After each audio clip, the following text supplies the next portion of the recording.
大陆的哈。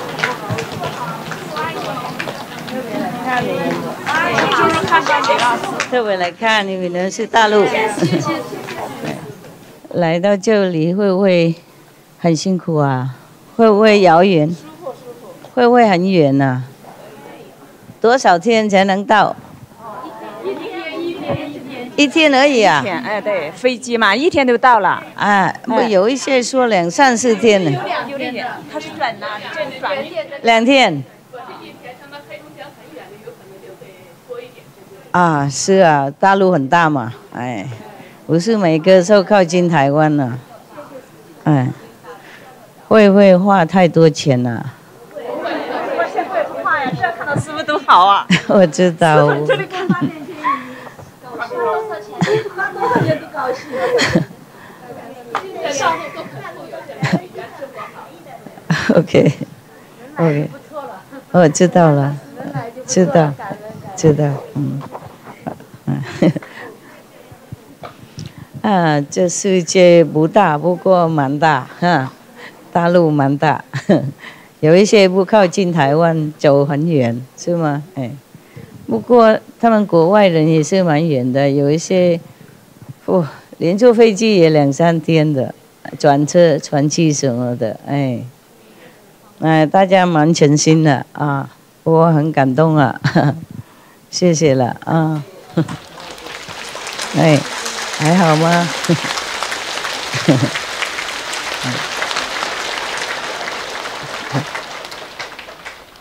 ？Love you. Love you. Thank you. Yes. Mạnh khỏe. Mấy đồng chí đâu là hả? Okay. I cannot believe that there are such a days that the Chinese from mainland and the Vietnamese from Ola can come here and see me. Yeah, I'm glad I still live to this day to see it. Upstairs also? Wow. Upstairs Vietnamese or who? Who are upstairs?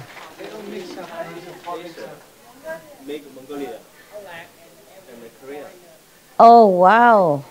I never have enough big place. Cái chỗ bao lớn cũng vậy thôi, cũng không bao giờ đủ. Không bao giờ đủ. Ở bên Ấn Độ chắc có chỗ. All right. Taiwan, this is the biggest place I can have already. Yeah. It doesn't look big, but it's big enough. We have more land. This is just, the place that they used to, arrange it so that the tourists will come. But we have more land, bigger than this. A lot of land around, just not yet developed. And even then, I don't know how to feed all of you. The future. Yeah. Many have not the chance to come, either working or they have come before many weekends, so they don't come again, or etc., etc. And we also tell them, don't come too many, because, we don't have enough arrangement. Yeah, we try. Yeah, and today is Chinese and Vietnamese turn, right? Okay, let's be happy for them. Happy for them. You also monk? Monk? 中国来的。中国和尚。和尚，和尚，Tibetan 和尚Dasidele. Anyhow, Mongolia. Mongolia, but Tibetan monk. Would you please like to come here, or is okay there, or want to come here? The monks. Sorry, I don't know why they arranged like this today. It's all for cakes now. Huh? It's all for cakes. Cakes are more important than monks. Huh? The monks, they should keep their purity. Really like that. Because you sit next to people, sometimes have some influence. Please come up. We should treat the monks and nuns with respect, okay? Originally, I like to see you in the place where we, cha-cha-cha today. But it's raining. It's raining. Because the place with cha-cha-cha, we have a big platform. And all the monks and nuns and the foreigners and, sensitive people can sit there. Here, we don't have. If we have some reverent beings, we have to treat them nicely. Okay, huh? Yeah, you must know. Yeah? I always tell you long time already, so you do always the same. The monks and nuns sit on somewhere separate, okay? As separate as possible.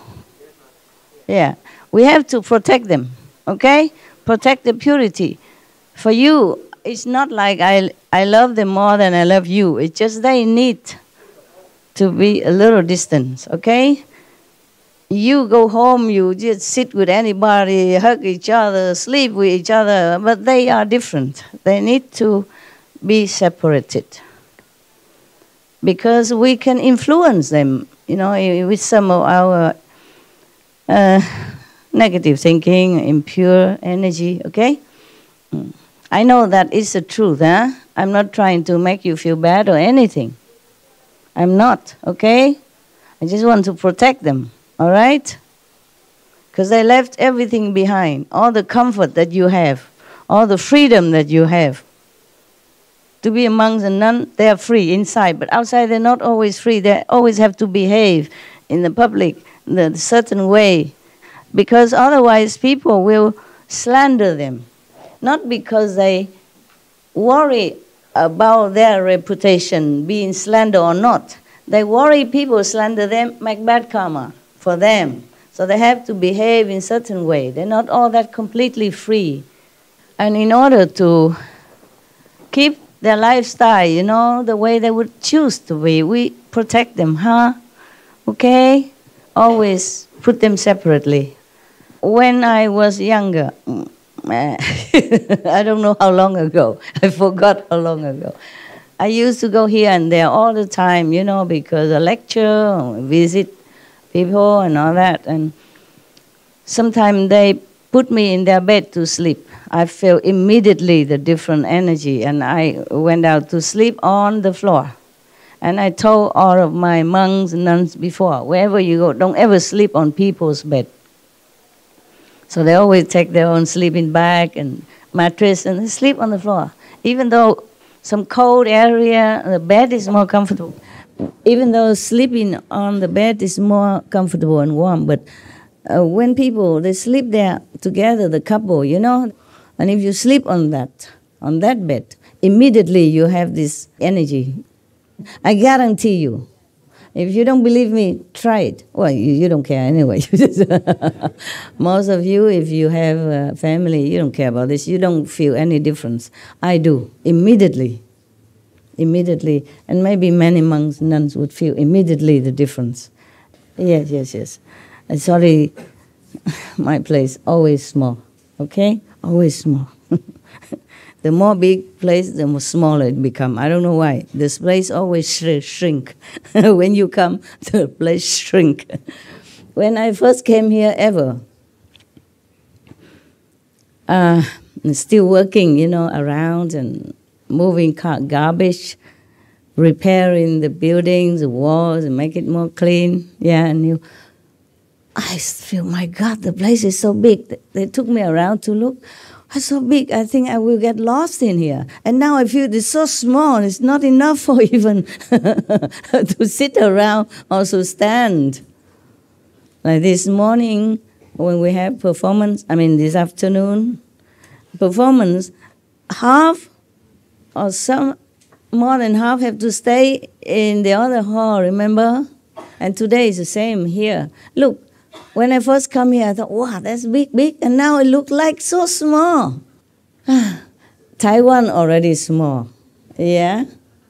Only if we have big land like maybe in Sahara, Gobi, or where? You see one of your brother, he has his guru, he's still your guru. Understand me? Yes, a different guru, but guru. Always speak to him with reverence. Bless him. Yes, he's guru. I mean, he's other guru before me. Yes, had land, and they gathered together hundreds of thousands. I said, "What? we have only about 10,000. We already trembling here. Have nowhere to sit." Yeah, if they all come here, I don't know where to put them. I mean, your sister and brothers. If they all come here at once. That's why before I let them come every week, whenever they come, and I come see them every weekend, then it's not so many, yeah? But if they all come here, I don't know where to put them. I think we can make boxes, yeah, like bookshelf, Yeah. And then some sit underneath and the other one. Yeah, maybe we have to do that. Yeah? Instead of sitting all on the floor, some sit on the floor, some sit in the middle, and the other one sit next to the ceiling. Yeah, they will become like 3-story, okay? Only the skinny ones sit on top. We have to arrange that or else. Or we make it more economized. The big and tough one sit on the floor, and the other one sit on that shoulder, and the other one sit on the... We also make pyramid that way, brother. It's like your gurus. In India, they can do that. India is big, so big, so big. China also big. Taiwan, small. But their hearts are big. The Taiwanese people hearts are very big. Government free, yeah? Liberated. Okay, we talk about the Buddha, okay? Our mundane job already done. Wow. Okay, now remember I promised you to read about many kind of demons, yeah? Today nobody wear red hat and I do. Yesterday I forgot. So today I make amends. And then I'm almost the only one that wear hat. So it's all right. Have you ever seen such a guru so comical like me? So funny. When I was young, they already called me funny Buddha. I wasn't anywhere near Buddha. I don't know. I wasn't that funny either. They keep calling me that. Okay. Good. Oh, there's so many things the Buddha has warned people. The Buddha always emphasized the precepts, the moral conduct that even lay people should be aware and keep them if you don't want to fall into the 3 lowest categories of suffering, meaning hell, hungry ghost, and what? Animals, yes. Some suffering animals. Some animals live a good life. My dogs, you cannot say they're animals. They live like heavens. They have better things than I do. Yeah, they have assistants. Yeah, I don't have any. I am dog's assistants whenever I have to be there. And before I leave, I have to say to them, apologize. I must go take care of the world and make people more benevolent to the animal. Because otherwise people will continue to treat the animal bad, really cruelty, too much cruelty. Yeah, and it's bad for the humans, okay? However much suffering the animals suffer, they will go to heaven. But the humans who did this to them will never be free. A long time in hell. That's why I said to them, that's why I have to work harder, and I don't have a lot of time for them, even though I enjoy so much the company, because they give nothing but love. Love in eyes, love in tail, love in the whole body,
Okay, here, the Buddha say that those who have already done away with emptiness and form eradicate the conscious mind as well.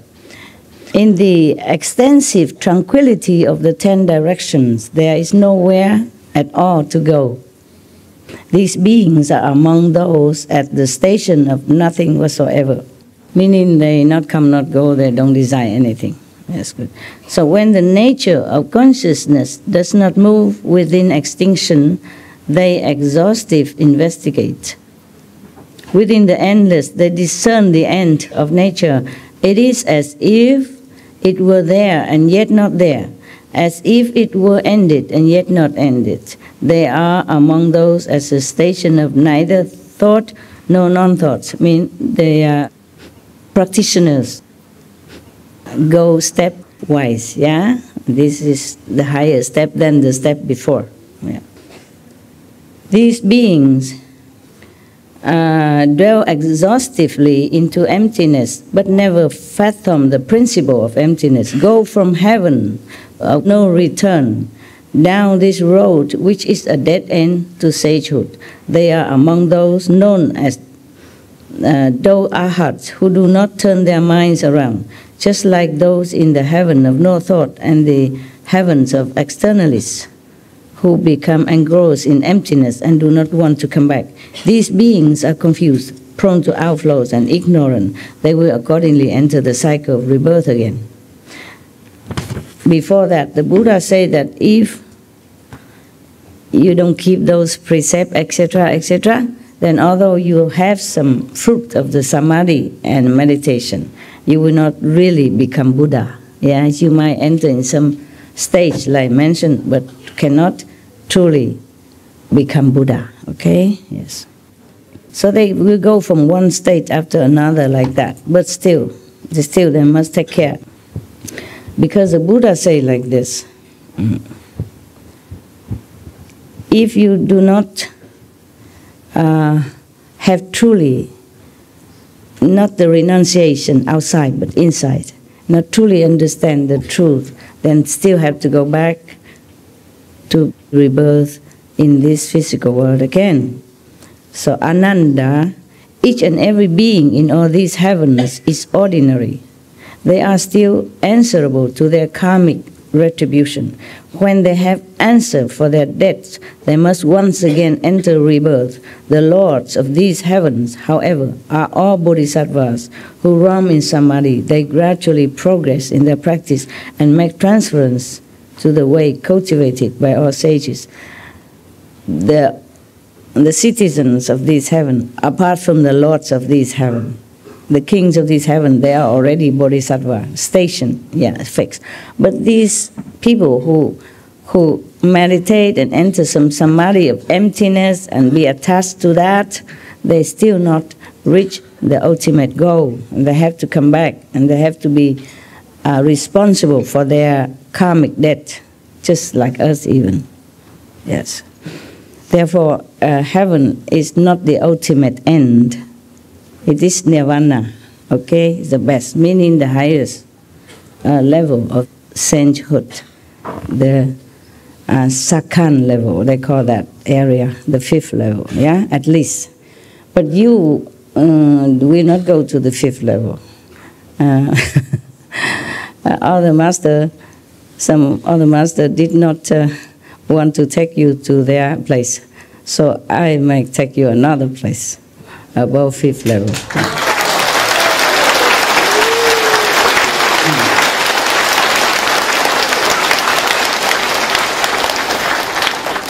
So you go to the 5th level first, okay? And then we make a transition to the other levels, okay, huh? Yeah.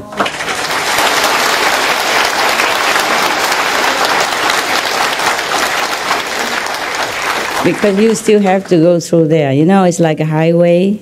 It's like a highway you must go through. And then you go home. Huh? Turn left or turn right.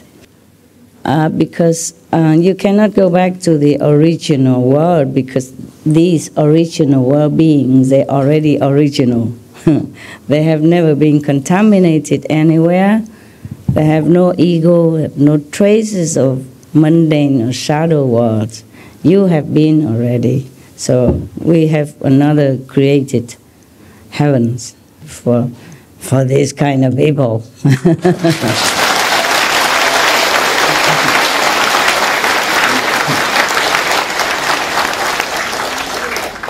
But I think I told the SMTV staff already before that.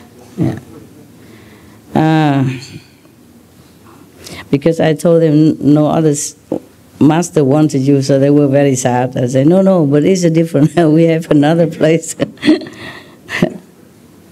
For example, like that place, that area, emptiness, and then non-thought, non-emptiness, and then there's another called formless realm. The cultivators can go like that to different area.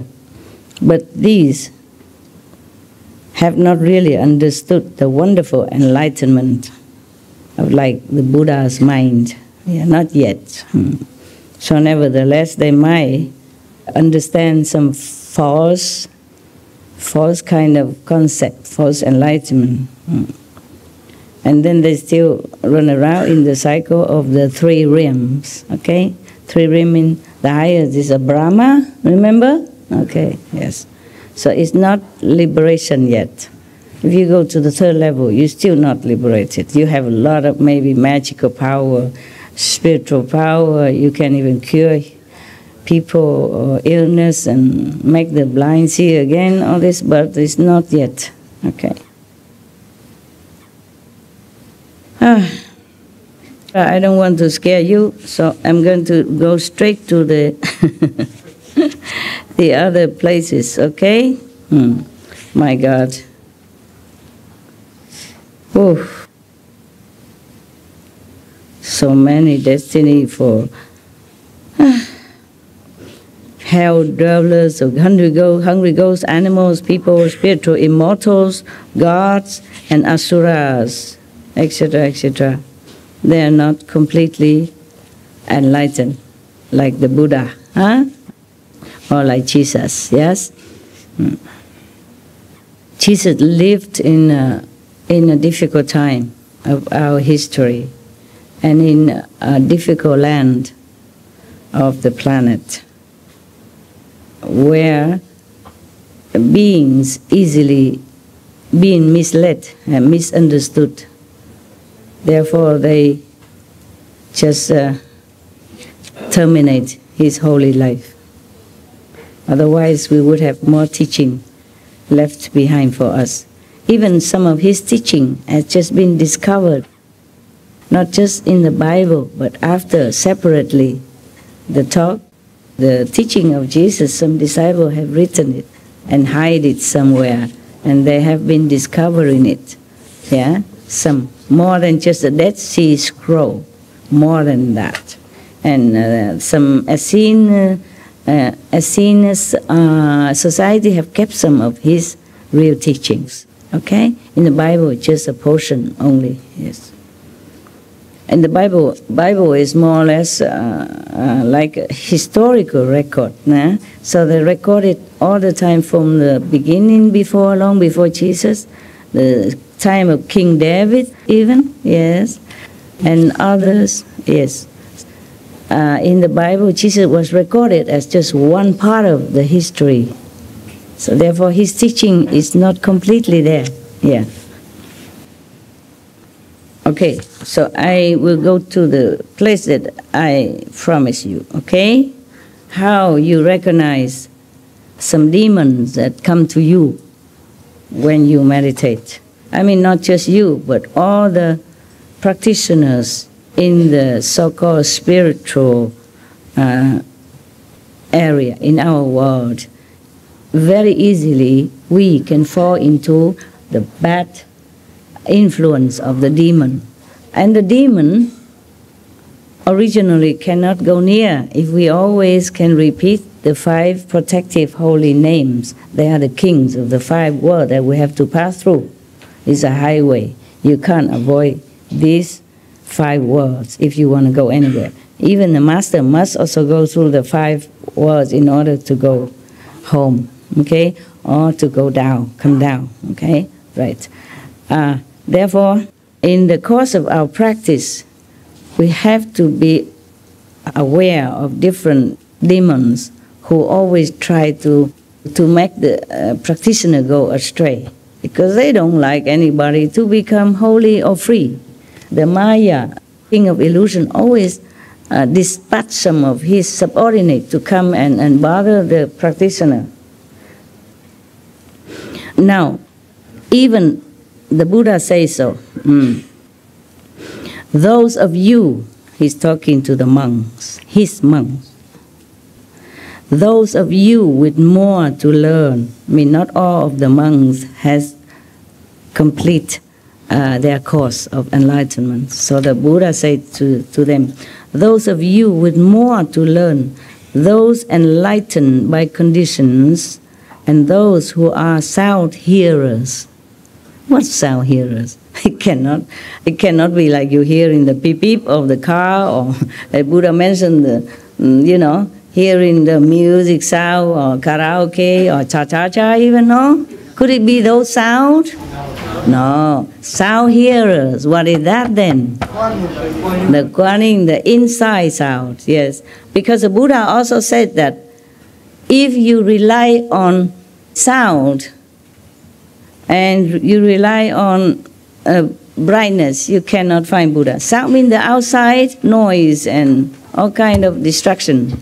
Yes? You cannot find the Buddha. Or just chanting or doing something like that, then you cannot find the Buddha. And if you just be mesmerized by light outside or any entertainment, brightness, then you also cannot find the Buddha. Meaning you don't worship idols and all kind of different mantra and stuff. That is not suitable. It's not really for enlightenment. Yeah, for some purpose it's good, but not for enlightenment. You cannot rely on those.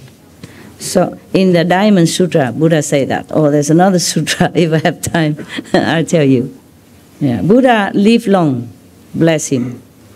That's why he has a lot of time to tell his disciples all kind of wonders beyond this world. Yeah, and that's why we have a lot of treasure here to inherit. We have to really thank the Buddha and all the Arhats, the Bodhisattva.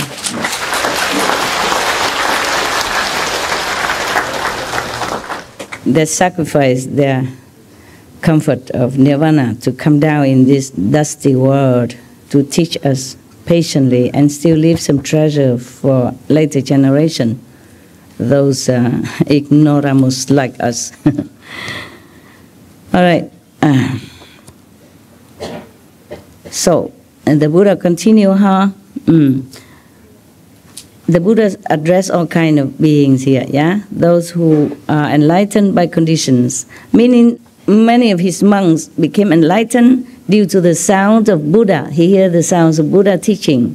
And other being enlightened by entering the body of water. And other are enlightened by some fragrant smell. Other are enlightened by touch. Yeah, by touch. There are a lot of them are being enlightened through different means, yeah, from the 84,000 means. But then later, as I told you, another time we will read all that. It's also very long. You see how thick the sutra is. And I read only, maybe 10 or 20 pages, yeah? And finally, the Bodhisattva, one of his disciples, also stood up and concluded all the method, and then saying that only the sound hearing, only turn the hearing inward, then only that method can really ultimately lead you to complete enlightenment, liberation, or Buddhahood. Yeah? So that was another thing. Yeah. But Buddha mentioned that sound hearing, turn inward to hear the sound inside, in different sutras, not just this one. Yeah? Just this one is very compact. Not only what method is the best, the most reliable, yeah, but also Buddha tell you the precepts you have to keep.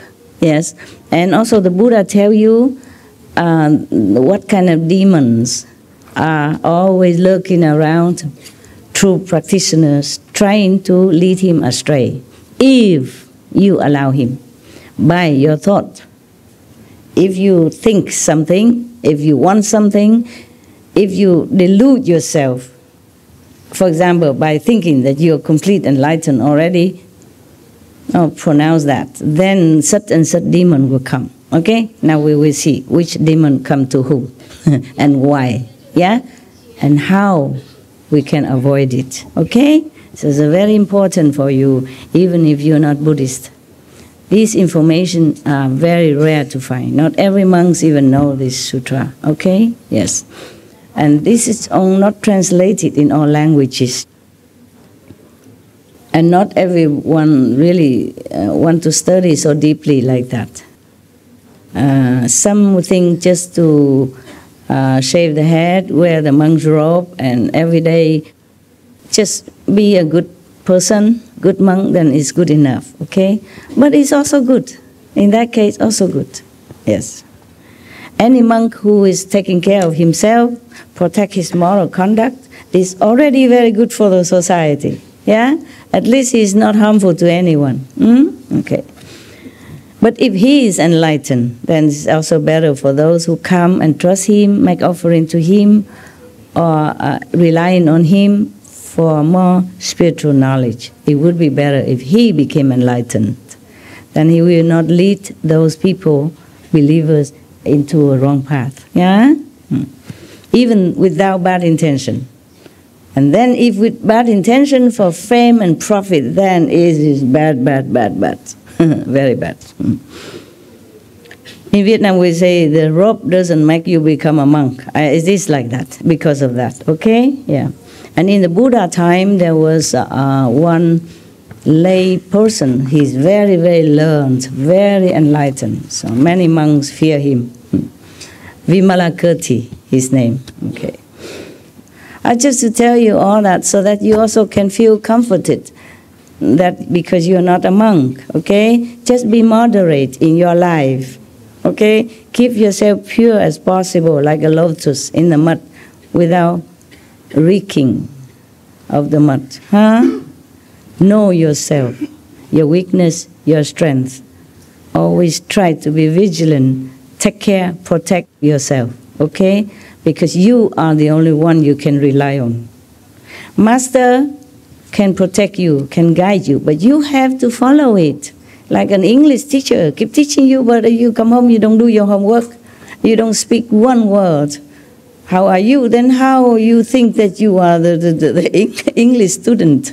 Huh? No matter how highly educated your English teacher, how diligent he is to teach you, useless. It's you. You are the one who have to, make yourself erudite. Yeah? Okay? By following the teacher advice and teaching. Okay. So the Buddha said, I am the finger that point to the moon. But I'm not the moon. Got that? Follow my finger, you see the moon. Okay? Yes. Even though Buddha have told his disciples that anyone who worship the Buddha or his monks, good, truly enlightened monk, will have immense merit, yeah, and also might get enlightenment and become Buddha gradually also. Even just light incense or light a light to worship the Buddha in front of his statues, etc. Always have a lot of merit. Okay, even then. But that doesn't mean Buddha really seek recognition or reverence. This is a misunderstanding if you think the Buddha teach people to bow to him, prostrate to him. They do it by themselves. In India, there's a tradition. You touch your teacher's ground, the ground where he walks, or on his feet, and, the show of reverence, utmost reverence. But some do that to their parents also, okay? Anyway, so the Buddha never seek recognition or encourage people to bow to him. He just speaks the truth, okay? That you do this, you do that, you worship the Buddha, you have merit. And that is the truth. Yes, because you're connected with his inner enlightenment, then he will share some with you automatically. Huh? Okay, just like that. Not because Buddha need any reverence or worship. No. If he need fame and profit, he would have stayed a prince. That's logic, right? And become a king. then he has everything. He already had everything before he left home. So you cannot say he wants a fame, profit, money, or any such a thing anymore. Yeah. Same with many other masters. Same with the Lord Mahavira. Same Guru Nanak Dev Ji, Krishna, and etc. Okay, Prophet Muhammad, peace be upon him. For example, like that. They don't care. Okay, because even though they are not prince, maybe not. Yes, but they do have comfortable life, just like you at least. Yeah, they left it all to go sit in a cave, meditate in the desert, and sit under the Bodhi tree with nothing. Don't know if tomorrow they have anybody bring food or not. No. And Jesus Christ, he also went to the desert 40 more days with nothing with him. They didn't have to do that. They have a good family life. Okay, don't have to. So these masters, they truly forsake everything to get enlightenment in order to help humankind. So the Buddha addressed those who has more to learn, those who enlightened by conditions, as I just mentioned, either by touch, by hear the sound, by smell, fragrance, stuff like that. And those who are sound hearers have now turned your mind to pursue enlightenment, attainment of supreme Buddhi, the unsurpassed, wonderful enlightenment. I have already taught you the two methods of cultivation. He addressed them all, that all of you, I have taught you the two methods already. Okay. So now, but you still are not aware of the subtle, demonic events that can occur when you cultivate samatha and vipassana. Yeah, different meditation. Maybe cultivating the light and sound even.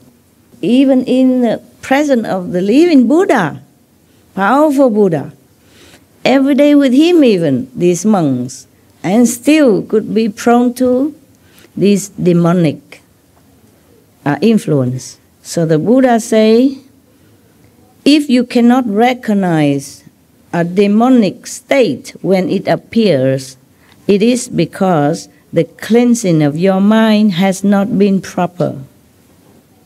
Scare you or not? The monks renounce everything. Every day with the Buddha, still could be prone to demonic problems. Therefore, I do not blame you. Just don't always boast that you have attained number 6, number 7. There are no such thing, okay? I know you cannot. I just know it, okay? So no need to tell me anything. 6, 7, 8, only those saints who came from there, they can go back. None of you are. I am so sorry, okay? If you are, I don't have to sit here. I go sleep. Eat chocolate, whatever, yeah. Before coming here, after seeing the performance, and I came home, feel tired. I did not eat anything until then. Until after the end of the performance, I came back. I still did not feel like eating. But I thought I better take something before it's too late, yeah? But I didn't enjoy any food. I didn't feel like wanting to eat and don't taste. I feel tired. I want to sleep, really. I wanted to sleep or meditate, you know, my sleep, my different sleep. I call the responsible person. I say, hey, listen, can you tell me how long it takes to gather people? Because otherwise I might go to sleep. I'm worried I don't wake up. And he said, okay, we hurry, in 1 or 2 hours. I said, my God, okay, in that case, please call me. Wake me up in case I oversleep. So he did call, you know, but I could not really be at ease, you know. When I had some appointment, it's very rarely that I really can forget and sleep. Even I'm very tired. And everything is new here. My mobile phone is too modern. I don't know how to set an alarm clock on it. Normally I have this small one, and you just say alarm, and then it put alarm, you know, and you put a number. This one, you know, those iPhone, is too intelligent for me. I have no time to even try yet. Maybe I could. It's just, I don't know, I'm not used to it, and I didn't do it. So I cannot rely on that. Whatever new thing and you haven't tried it, if you try it, what if it doesn't work? And then I let you sit here forever? So I said to the brother, please call me when it's ready. And then I wake up, okay, do I have to go? Yes, I have to. Remember a joke I told you? Lighten up a little bit. There's one man in the morning, his mother come and wake him up. Wake up, time to go to school. And I say, I don't want to go to school. Mother said, you must. Yeah, you must go to school. Yeah. And he said, oh, nobody like me there. The class don't like me, the other teachers don't like me. And what do I go there for? I don't want to go to school. Mother said, you cannot not go. You are the principal of the school. You must go. When I first read it, I thought it's a truant kind of student. At the punch, you are the principal, you must go. It's cute. So now, the Buddha warned his monks, So he continued, you may be troubled by a demon from your own skandhas. Skandha means your senses, your normal senses. Or a demon from the heavens. Yeah, there were two kinds of demons here just now. One is from your own in physical realm, another one from heaven. You would think heaven have no demon, wouldn't you? Have. Probably this is Asura heaven, astral heaven. Asura have 120 plus levels. Not just Asura and then that's it, They have bad demons and medium demons, and they have also good Asura people, benevolent and helpful, very loving. Yes, that's a higher Asura, but still nothing compared to the higher one, like the second level or the third level. Still in these three worlds, they are still having trouble with the mind. They still struggle with possessiveness or jealousy, fighting for some kind of ideology or expanding of the territory. Heavens and Asura often have fight a lot, all the time. So if you have war here in the world and you think if you can take refuge in a higher heaven, you're wrong. They have more dramatic weapons, They don't even need gun. They can destroy the enemies just by thinking. Yeah. You never know when they're thinking what. That is a problem. If somebody wields a weapon at you, then you know how. You might run, okay? Or you might counter him first.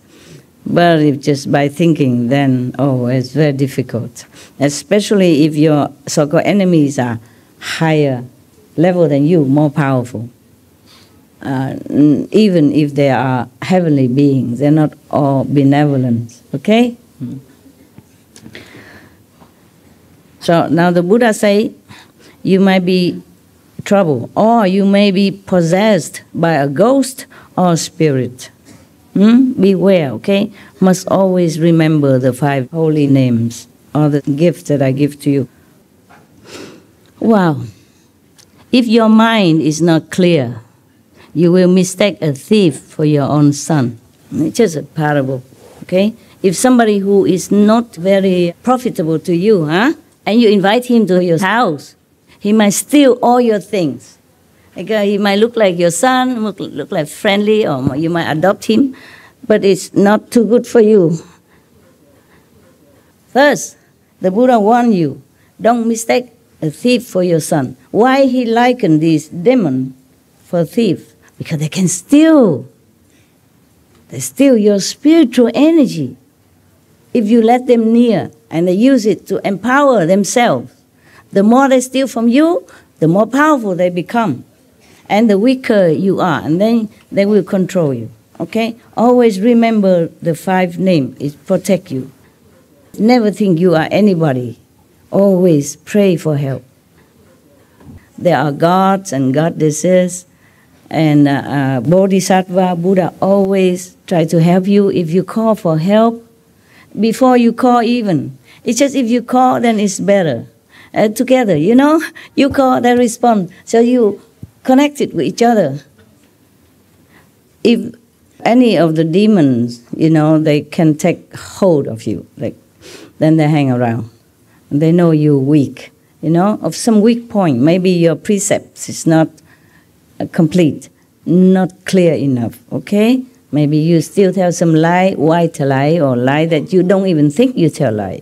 You make excuses for yourself, doing something that you should not do. And even maybe your mind don't understand, but your subtle mind knows it. Your subconscious knows it is a lie, but still you think it's okay. So this kind of lie, the subtle precept problem, must be aware, okay? That's what the Buddha keeps saying about precepts, yeah?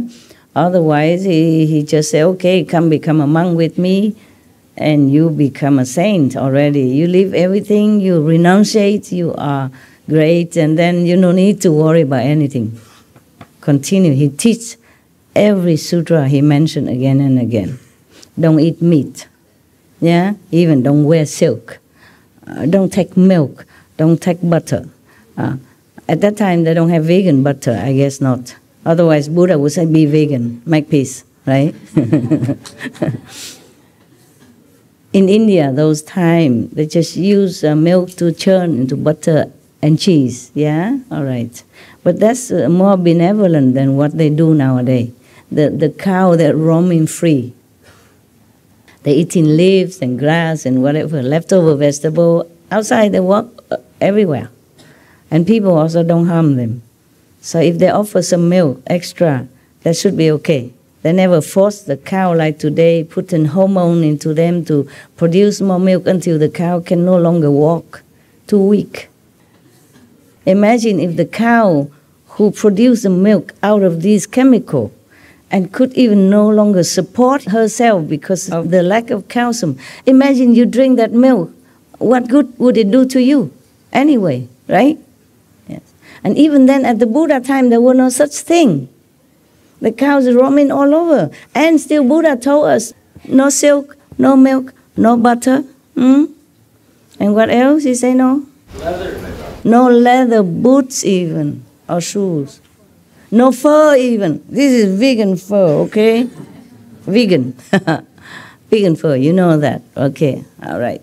And it looks still beautiful. Just maybe in the Buddha's time, there are no such thing. So Buddha cannot advise people, okay, take vegan butter, take vegan cheese, take vegan fur, okay? At that time, no such development of invention of clothing or kind of leather wear, you know? Nowadays, we have Vinatex. They use pineapple to make look like leather, yeah. And still durable, and many other things they invent nowadays to make vegan fur, vegan leather. We are more fortunate than the disciple of the Buddha. Yeah, you are really lucky people. Lucky, lucky people.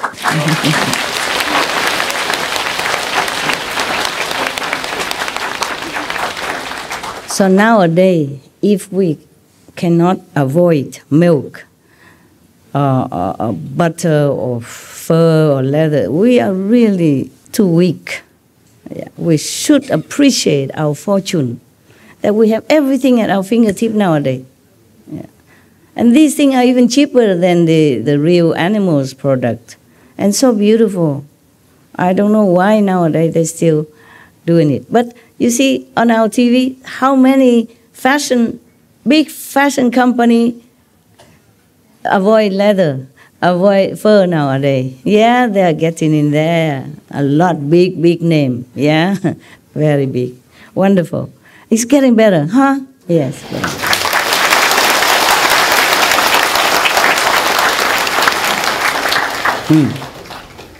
Okay. The Buddha continues say, see, we have two kind of demons even. One is under the heaven and one is in heaven. Oh my God. It's bad enough to deal with the ghosts in our world already. Have to deal with heavenly ghosts even. Heavenly demon. Oh God. Yeah, the Buddha was truly a wise teacher, huh? At that time, the cows are already treated like benevolently like that. The Buddha still tell them, don't do it. Don't take it from the animals so that you can be more liberated. Not to talk about nowadays, people confine cows or pig, whatever, in a very small quarter. They could not even turn around. And many more cruel things they do. Even more so nowadays, we should avoid all of them. In the Buddha time, it was very good already. Benevolent way of life and treatment to the cow already. Still Buddha say don't.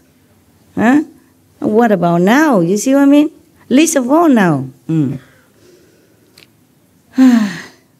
Yeah, if everyone in the world read all this sutra, they probably turn around. So the Buddha say, you may even be possessed by a ghost or a spirit, or you may encounter a lead ghost or a May ghost. It's different kind of ghost, okay? Yes. Too many ghosts, I don't know what category, so just a ghost. I mean, it's not a human, not a diva. Now, if your mind is not clear, you will mistake a thief for your own son. That's it, okay? You see, when we meditate, after initiation, we might see some light, hear some good sound, we feel something, and we ask the name, you hear anything just now? No, don't hear. Did you see any? Nothing. So we feel, oh, we are saints with something. The neighbor don't hear nothing. My classmates see nothing. I see something. Yeah? Even if you see master come to your house, it's also nothing. Okay? It's maybe halfway only. Maybe. Maybe not. The Buddha say you may feel satisfied. Yeah. Even just as from small accomplishment, like the unlearned bhikkhus who reach the fourth dhyana and claim that he had realized sagehood. Some monk, maybe he meditate and then he attained some level, 4 levels something, and then he feel like he's already become a saint, yeah? Probably one of his disciples are like that. One of his monk has boasted, okay, I have attained 6, 7, 8 level, you understand? So the Buddha say in general like that, but there must have been some monks who has not realized the complete enlightenment, but thought he had. So the Buddha warned them all in general. When his celestial reward ended and the signs of decay appeared, he slandered our hardship as being subject to birth and death, and thus he fell into the Avicii hell. You see, he was too happy with his little attainment, and then he thought he attained a hardship already. But then when his old age came or sickness something, that is not to his satisfaction, then he don't see anything anymore, maybe because of the limited enlightenment that he has, because he already feel too proud, and then he stopped his own progress. And then at that time, instead of feeling regretful or feeling ashamed, he blamed the sainthood for no good. He say, what's the good of attaining sainthood?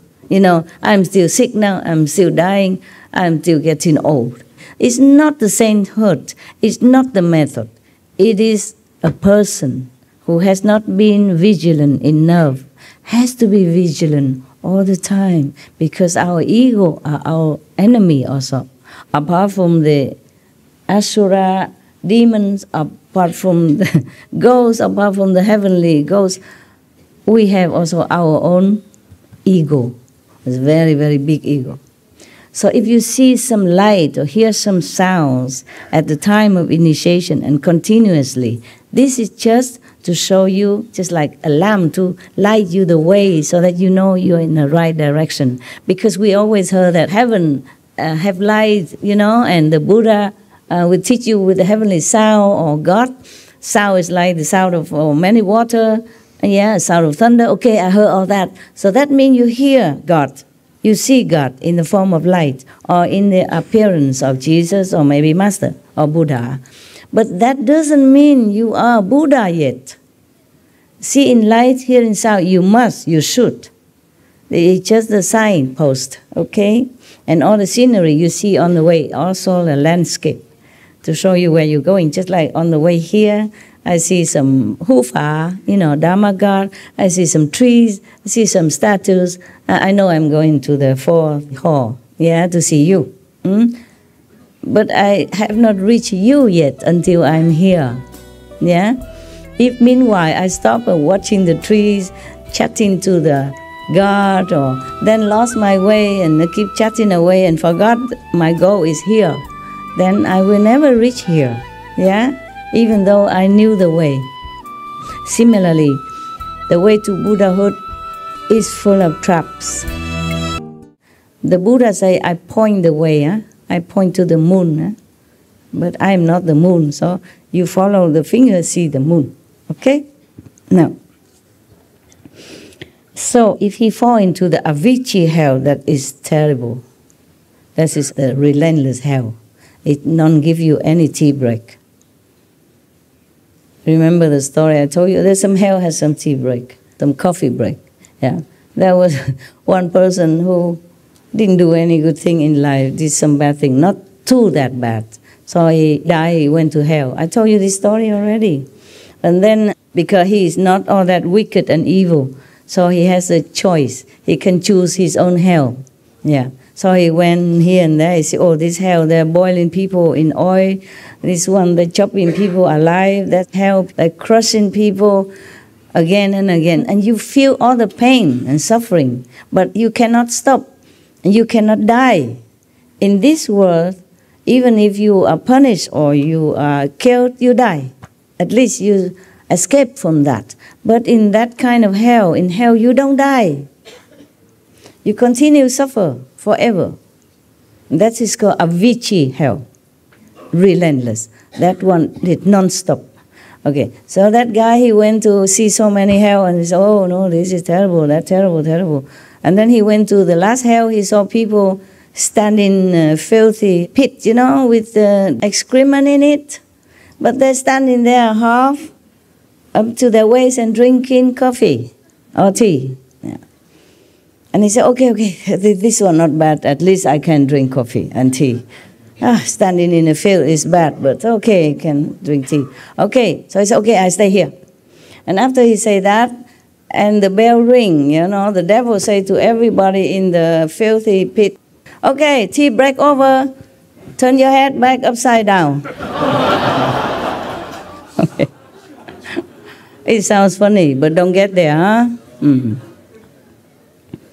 But that is not Avicii hell. Avicii hell is relentless, never stop, and it's all kind of punishment, suffering, and pain forever. Like the story I told you about somebody who been killing chicken to make food, and then he repented very sincerely, and the hell make him swallow burning coals, remember? But that was because he already repented. And he is allowed to take that punishment to cleanse his sins immediately. And then he can go back and begin his life anew and can practice spiritually, can be pardoned. But if it's not for the Bodhisattva, Kuan Yin Bodhisattva intervene, he would not get off so easily like that. Not just by swallowing this hot, burning, suffering cold, but he has to suffer longer. Longer, longer, and have no chance to meet any master or bodhisattva to redeem and to be a practitioner. So the Buddha continued, you should pay attention. I will now explain this for you in detail. How compassionate is the Buddha? How patient? I don't know if I have that much patience like the Buddha. But of course, he's a man, the more stressful, the more work, the more tough. Formerly, when the matriarch system was still in full gear, the men, of course, do all the heavy job and stressful job. Women are the director of the company, group, or house. Yes, she's a brain, a think tank.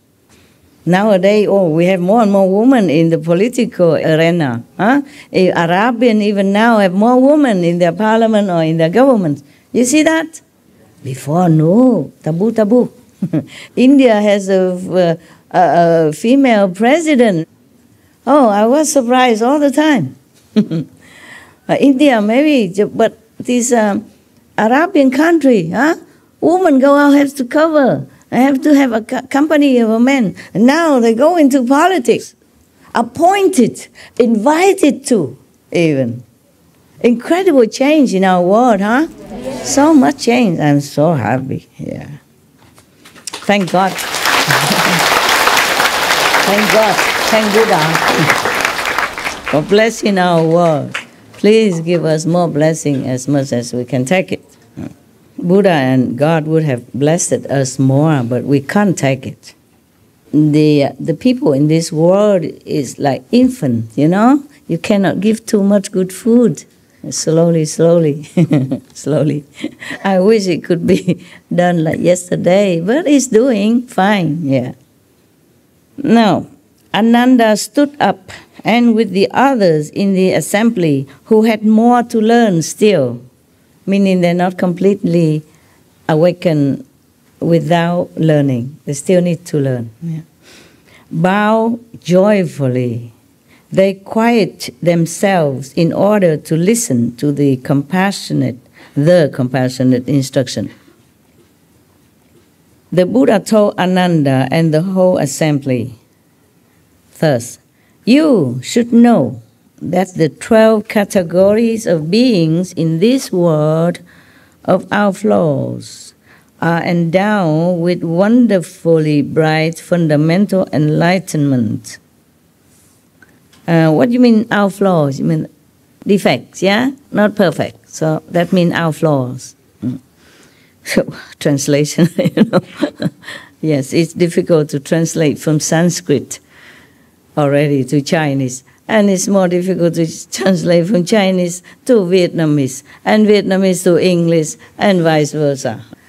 So sometimes some of the lecture that air on TV, I have to look if I have time. Yeah. Because the translation are not always perfect. Yeah, and sometimes even opposite. So if I have time, I always look. Yeah, I normally did not look. I thought, oh, the teaching of all the saints, it should be perfect already. I don't check. But sometimes accidentally I saw something. I said, oh no, then I have to check. You understand what I'm saying? Because the translation is not always correct. Yes. The translators, they work hard. They try as best as they can to understand. And then in order to make us understand. But if they did not understand completely, then of course, they just did what they can. Their best, yeah? Maybe just like word to word. The Buddha told Ananda, you should know, okay, so all people in this world are endowed with wonderfully bright fundamental enlightenment. Just like he say, all beings have Buddha nature inside. That's the same, okay? It's a different way of saying. Or like a saint or the Jesus say, the kingdom of God is within you. Yes. Or you are children of God. But it's not awakened. Sleepy children of God. Yeah. Dormant Buddha. That is the problem. That's why the Buddha, Jesus, or the saint have to come down and shake us up. Wake up, wake up. So whenever a saint come, all the prediction make it so beautiful, like, oh, a king so-and-so will come and will make the world wonderful and bright and new age, golden age, etc. And then we expect that, okay, when the Buddha come, wave a hand and the world become nirvana or Buddha's land. It's not like that. To their disciples, the world is a Buddha land. Okay? They cannot change the whole world, at least at those times. Therefore, when we see the prediction with how come? Yeah? They say so glorious thing about golden age when Jesus had appeared, Buddha came, and all that, as if the whole world would have become paradise. It is like that for their worthy disciples, for the worthy followers. That is their world. Yeah? The Buddha created that. Jesus created that. So his disciples live in that kind of blissful energy all the time, even with him or at home, anywhere in the society. So the Buddha say here the same, like all beings here have Buddha nature anyway, have inherent enlightenment and brightness. The enlightened perfect substance of the mind, which is not different from that of the Buddhas of the 10 directions. You have all that, what the Buddha have inside. Just sleepy inside, covered. It is a pity, no? Yes. Yeah, and it takes so long to reclaim it again. Take a lot of work to reclaim it again. But at least you know what are you going to work for. Huh? Just like you take a job. You don't even know if you're going to get paid.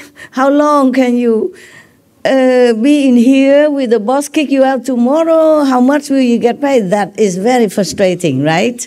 But if you get a job, you have a contract, guarantee, work forever. Every month, 10,000 US dollar, bonus, benefit, Christmas, holiday off, 1 month vacation. Then you feel, oh, I work very hard every day, but I got something. It is worth it. It's the same. The light and sound and whatever scenery in a vision for you, it's a payment. So that you know, oh, you got something. Yeah, but it's not complete yet. Understand me? You continue to work. But at least you know you get paid. But the payment is not all that you get, and it's not the only thing you get. The best is that your contentment, your happiness with your work, because it's a good job. It's a good environment, good colleagues, good boss, the boss is kind, generous, etc., etc. See?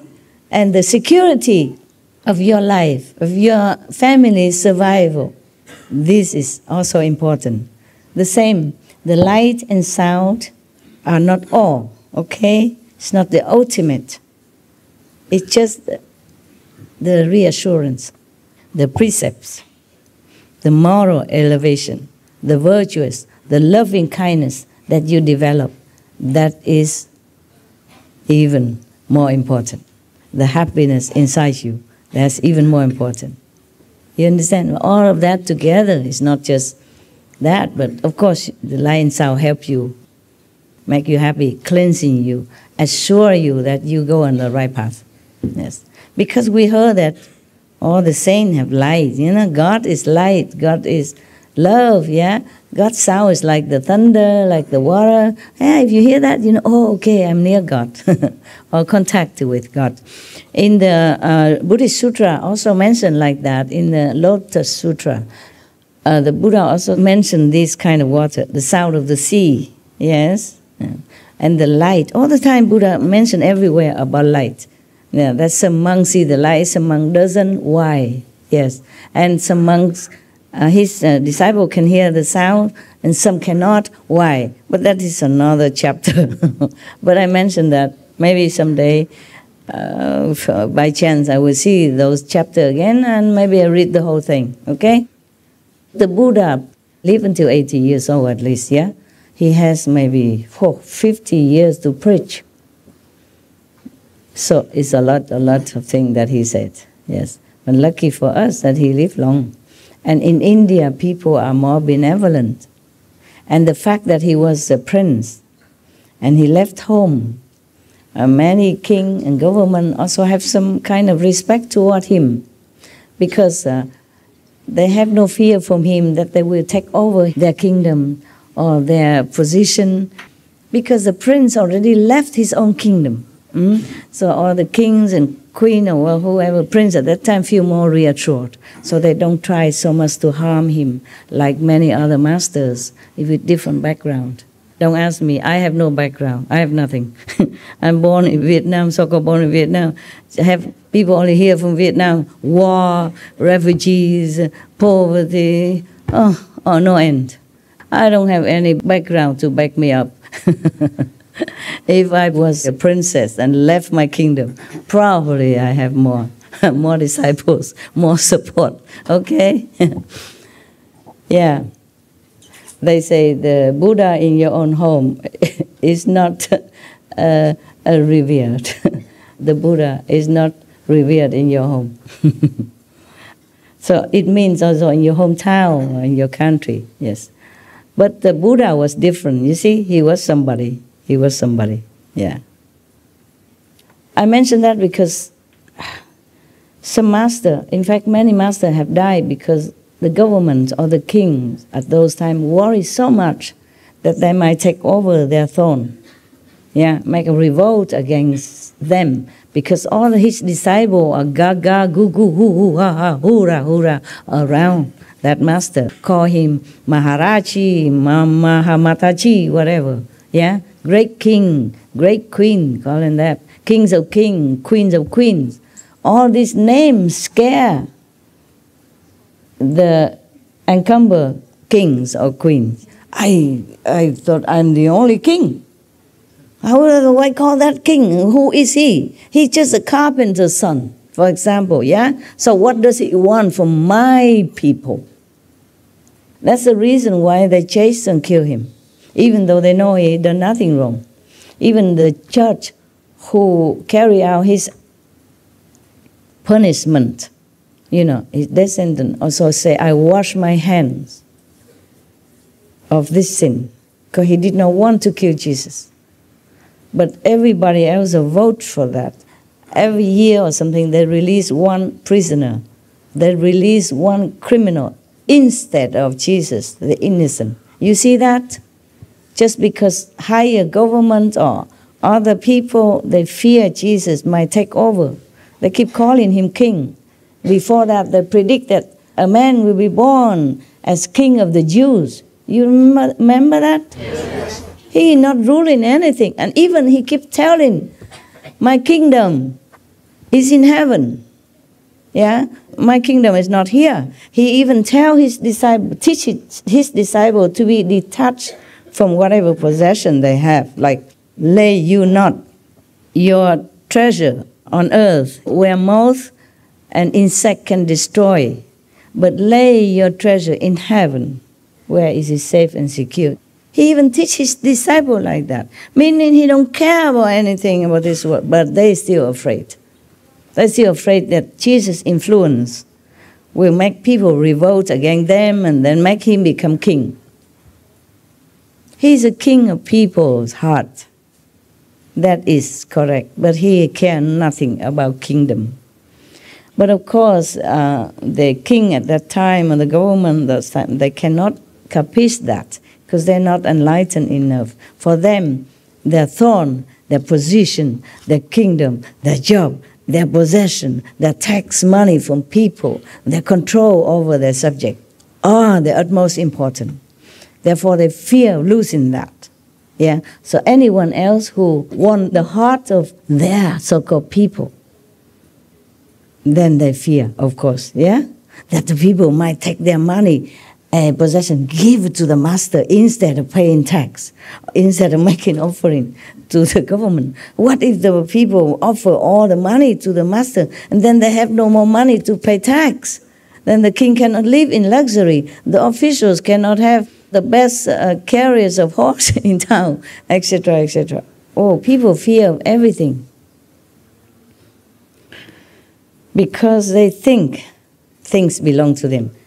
The kings, the government thinks that the people belong to them even. That is the thing. They don't think that the people belong to God, to heavens. Now you know why many masters die early or die agonizingly, die wrongly, die innocently. Just because of that. That's why Buddha lived long, longer than many of the masters. You see now? He lived until 80-something. Jesus only 3 years something, in the prime of his life. Prophet Muhammad, peace be upon him, also been harassed all his life. Other masters, the Sikh masters, also has been tortured, you know, mentally, all their lives, physical also, and killed. For example, many other masters in the history of mankind die one way or another unnaturally. without guilt, without any crime, without any harm done to anybody.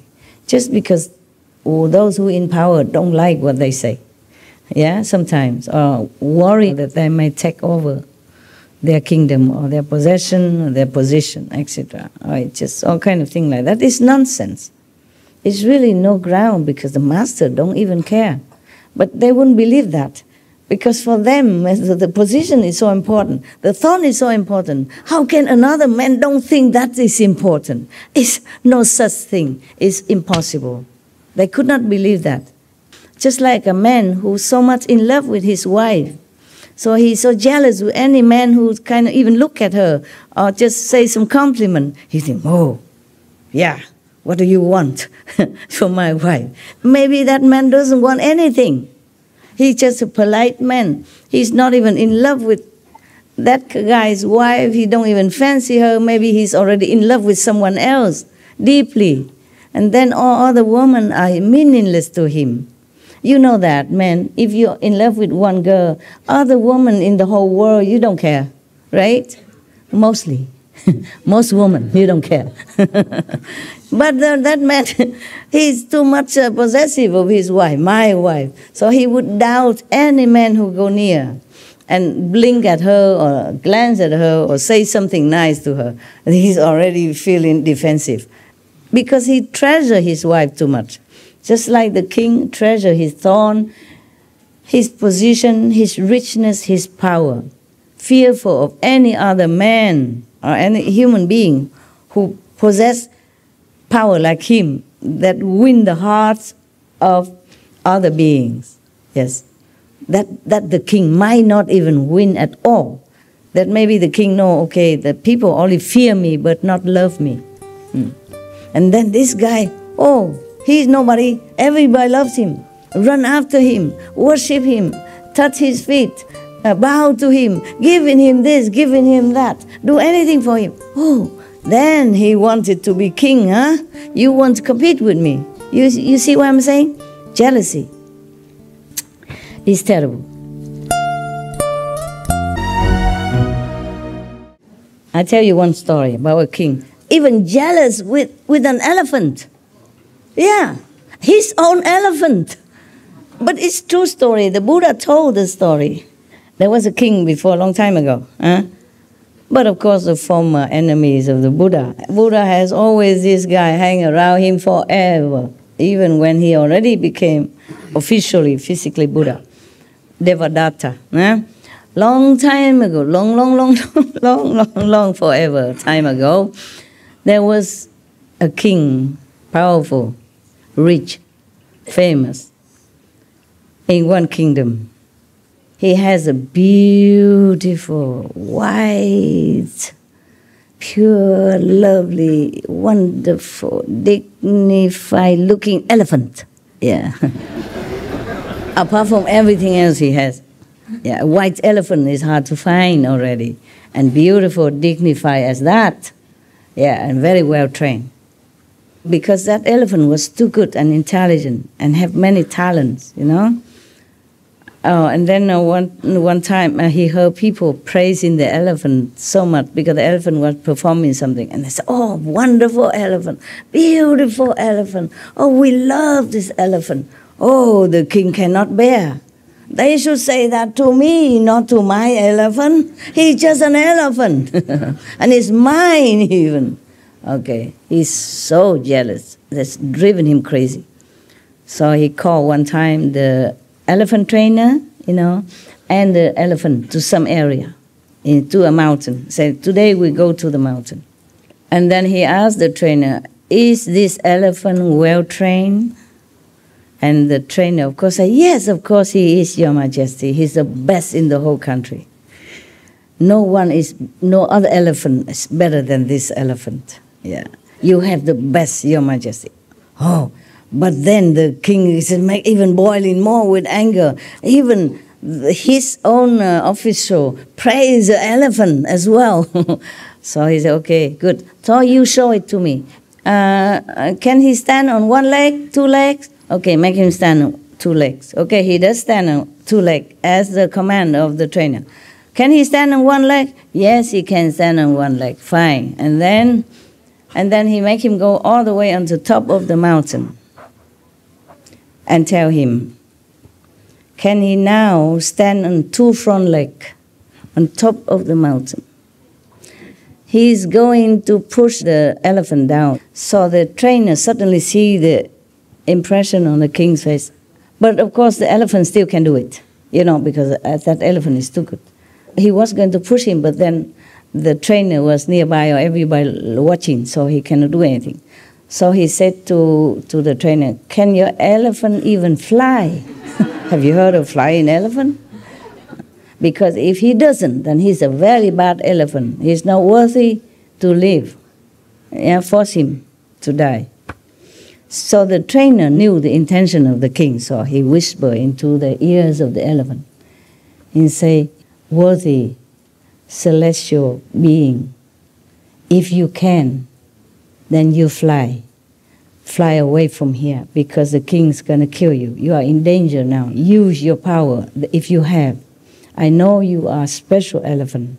You're very best, and you are very pure. If you can fly, just fly. But let me ride you. We both go to another worthy king, another kingdom. Go to Varanasi, for example. Yeah, there you will live, worthy of your talent and quality. So the elephant really flew into the sky with the trainer on him. And then just stopped there for a while. And the trainer talked to the king, talked down to the king, say, Your Majesty, this elephant is worthy for even the celestial king in heaven. He's so pure, devoted, talented, and holy even, pure. Yeah. And you are very stupid king, he said. You are not worthy to keep him.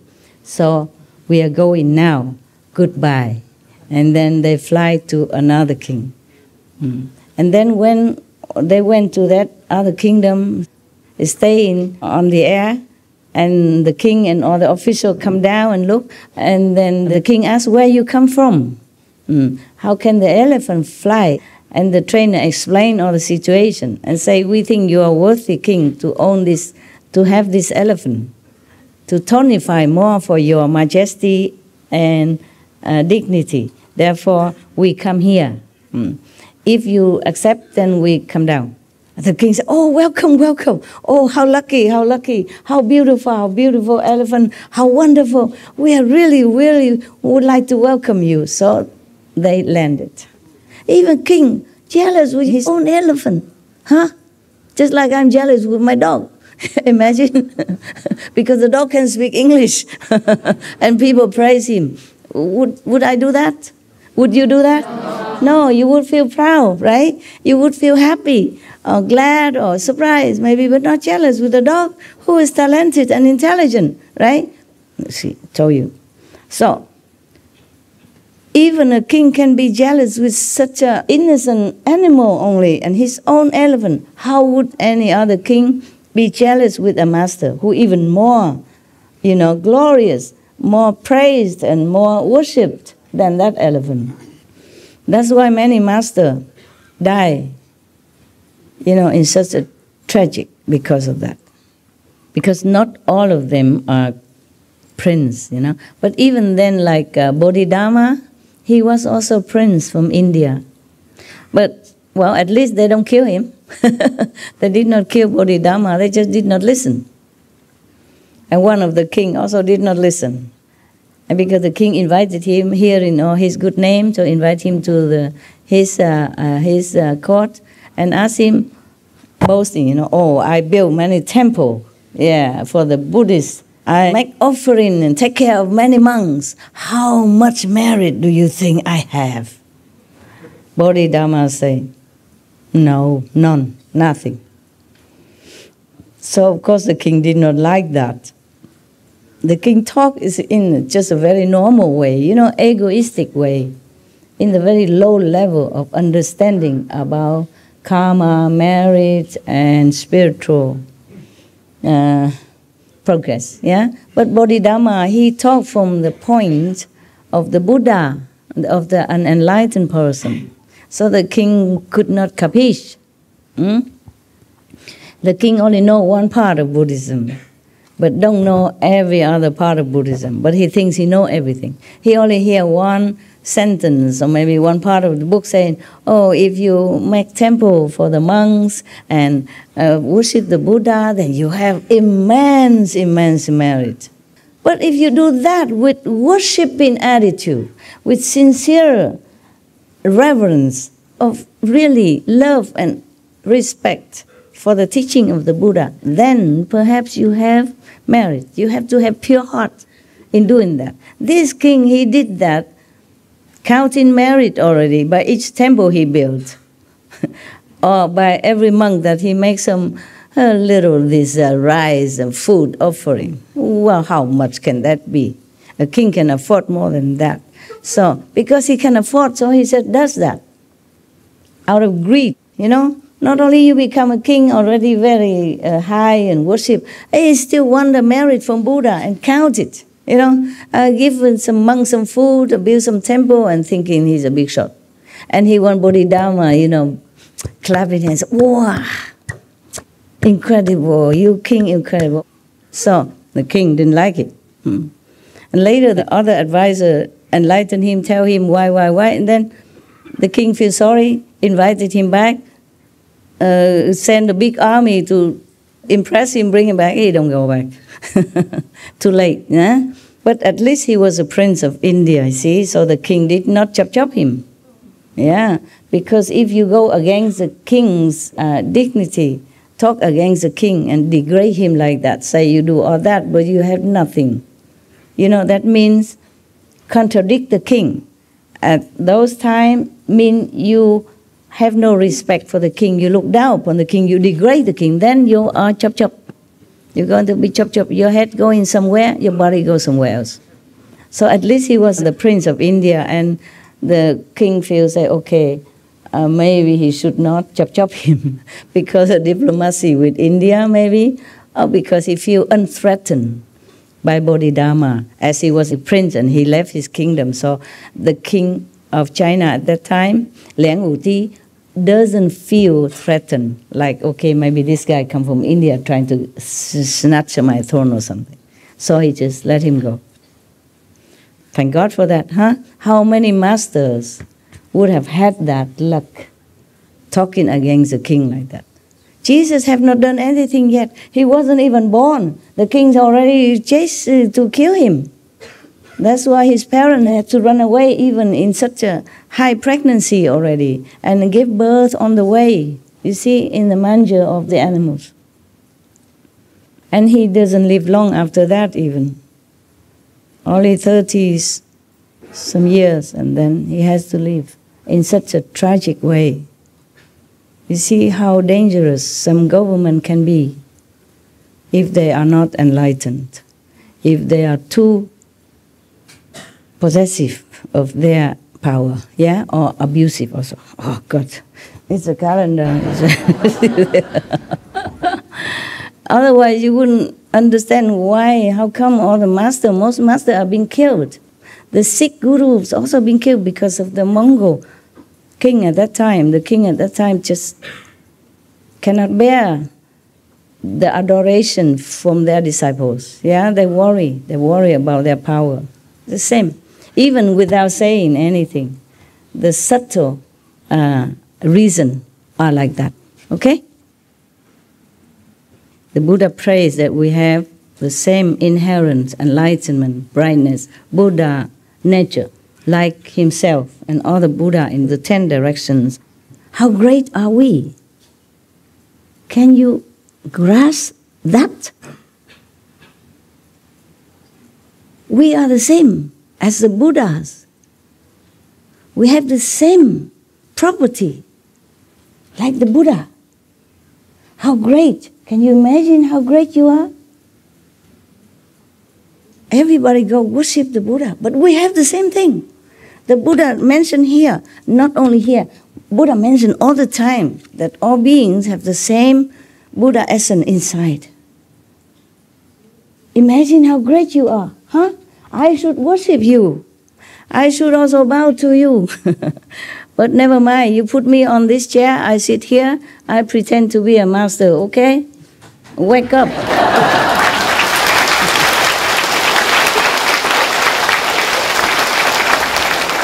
Wake up. Wake up. Remember, you are great, you are Buddha. Wake up, that's right.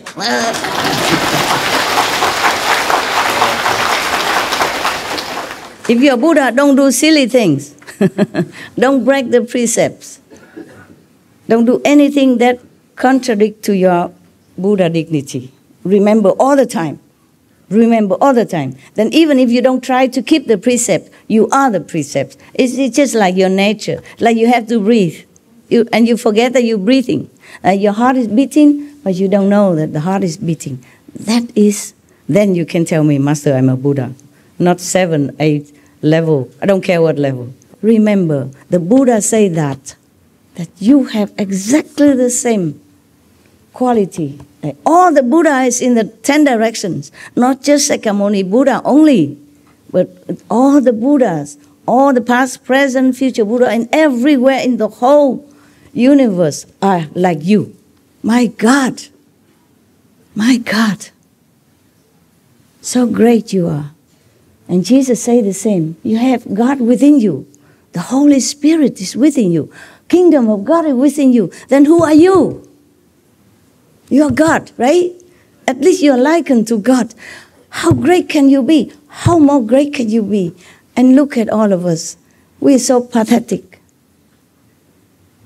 Look at the whole world people fighting for a morsel of food, fighting for a little or more piece of land. One country wants to snatch another lands of another country, fighting with the other king, another president, another whatever. What a pity. How pathetic. Huh? How pathetic. Everywhere I go, remember before I met you, I go out lecture, I say, you are great.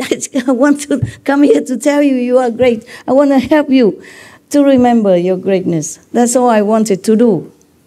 But of course I have obstruction, yeah? Yeah, because I say other things as well.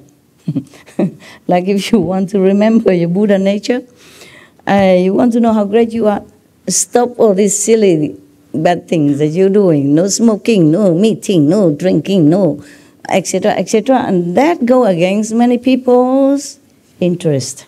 But truly you are Buddha. What for the Buddha lied to you? Huh? He said all beings in this world have intrinsic Buddha nature. So you're nothing but Buddha. Yeah? So if I call you Buddha, Buddha, small Buddha, young Buddha, or Buddha, it's okay. Huh? I hope you realize that. Because just saying that or listen to me, listen to Buddha is useless to you.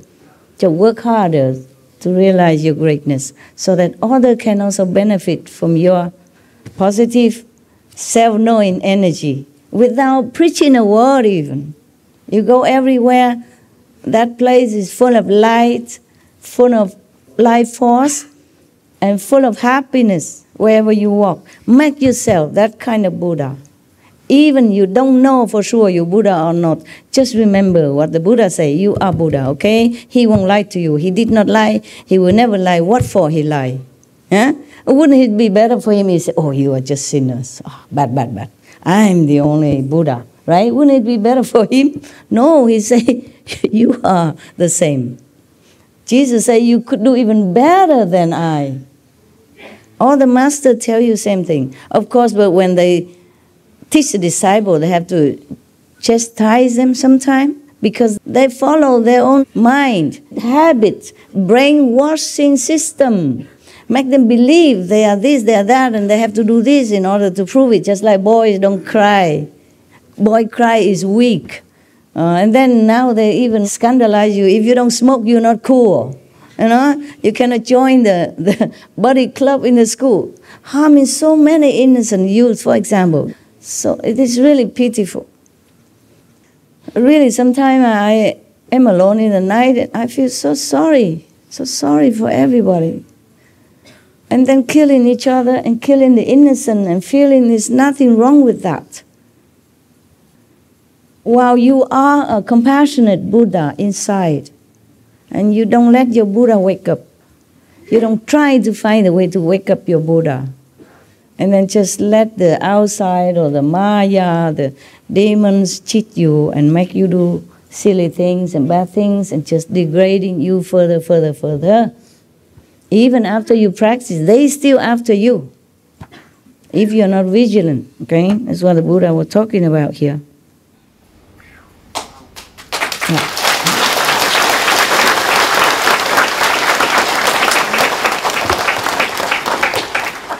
Why? Why we don't know we are Buddha? He also explained. The compassionate Buddha tells us everything. Due to the fault of false thinking. Yeah, what I told you. Huh? People teach you to do this, do that. Even just like boys don't cry. If the boy cries, he's sissy. Or woman like, or gay even. And, accusing you. All kind of things. You can cry as much as you want. Why not? It's natural of us to feel sad, to feel joy. When we're happy, we laugh. When we're sad, we cry. So what? Whose business? It's us, our emotion. We are made this way. When we cry, we don't harm anybody. When we laugh, we don't harm anybody. So why is that if you cry, you're weak? Okay? Why crying is reserved for us women only? You cry because something touched you. Something make you feel happy to tears. Or sad to tears. It's all natural. Just knowing that these are just fleeting moments and it's not like any helpful much for your true self. Okay? Enjoy your laughter and relieve yourself when you're sad by tears. But do not just dwell in sadness forever. Yeah? And do not indulge in some time of nonsensical entertainment forever. But concentrate on the true path practice. Okay? Okay, so the Buddha said, due to the fault of false thinking and confusion about the truth, infatuation arises and makes your confusion all pervasive. Consequently, an emptiness appears. Worlds come into being as that confusion is ceaselessly transformed. Therefore, the lands that are not without outflows, as numerous as motes of dust throughout the 10 directions, are all created as a result of confusion, dullness, and false thinking. Imagine that. Except the Buddha's land, every country or even planet created which have thought, which is not perfect, are all from the false thinking of the beings. Then it springs all out.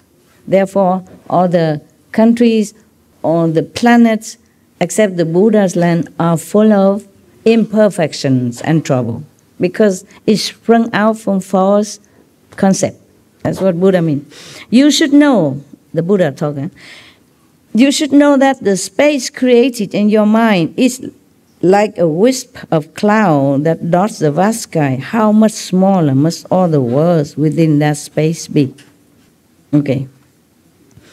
In your mind, sometimes because of your wishy-washy or sometimes you are not really awake while you meditate, you see something. But even then, compared to the reality, all this scenery inside are just like a speck of dust. Least of all, the other world outside, within that space, and all the so-called materialized worlds outside. It is all from the false thinking that everything comes out. The Buddha said, even if one person among you finds the truth and returns to the source, then all of space in the 10 directions is obliterated. How could the worlds within that space fail to be destroyed as well? Sometimes we meditate and we see that word. But then when we realize the truth, then all this scenery and false appearance disappear. So the Buddha asks, how can this illusionary world not be destroyed? It's the same, it's all illusion. If you realize the truth, all this kind of falseness within you will be destroyed. The same with all the world within the three worlds, yeah? I mean up to the Brahma. How can that be forever? The Buddha meaning that one day all this will be destroyed. Once you realize the truth, there's nothing but only the real worlds will rest with you. So the Buddha continued, when you cultivate dhyana, mean meditation, and attain samadhi, your mind tallies with the minds of the bodhisattvas and the great arhats of the 10 directions who are free of outflows, yeah? And you abide in a state of profound purity. When you do that, when you truly attain real samadhi, then your mind, your soul connects all the real bodhisattva, the true high enlightened beings, and the arhats, because they are pure themselves. So you also became pure. Profound state of purity you will attain at that time. And now what will happen? What will happen when you attain this stage of profound purity and connecting with all the saints and sages in the 10 directions? What happened? Become Buddha? Of course, yes. You become a saint at least. But what will happen? What terrifying things will happen? All the kings of demons, ghosts, spirits, and the ordinary gods see their palaces collapse for no apparent reason, because these are from false birth. You remember above the Buddha say everything, they created it from false thinking. So they have their own palace and they think they have this, they have that. But when one person even realizes the truth and connect it with the truth in the pure mind of all the Buddhas, then their palace collapse. The Buddha say all the worlds within collapse. All the false world collapse. You see, for no reason at all. Just shaking, trampling, or collapse. So the earth quakes, and all the creatures in the water, on the land, and in the air, without exception, are frightened in their world, in these false, delusional worlds.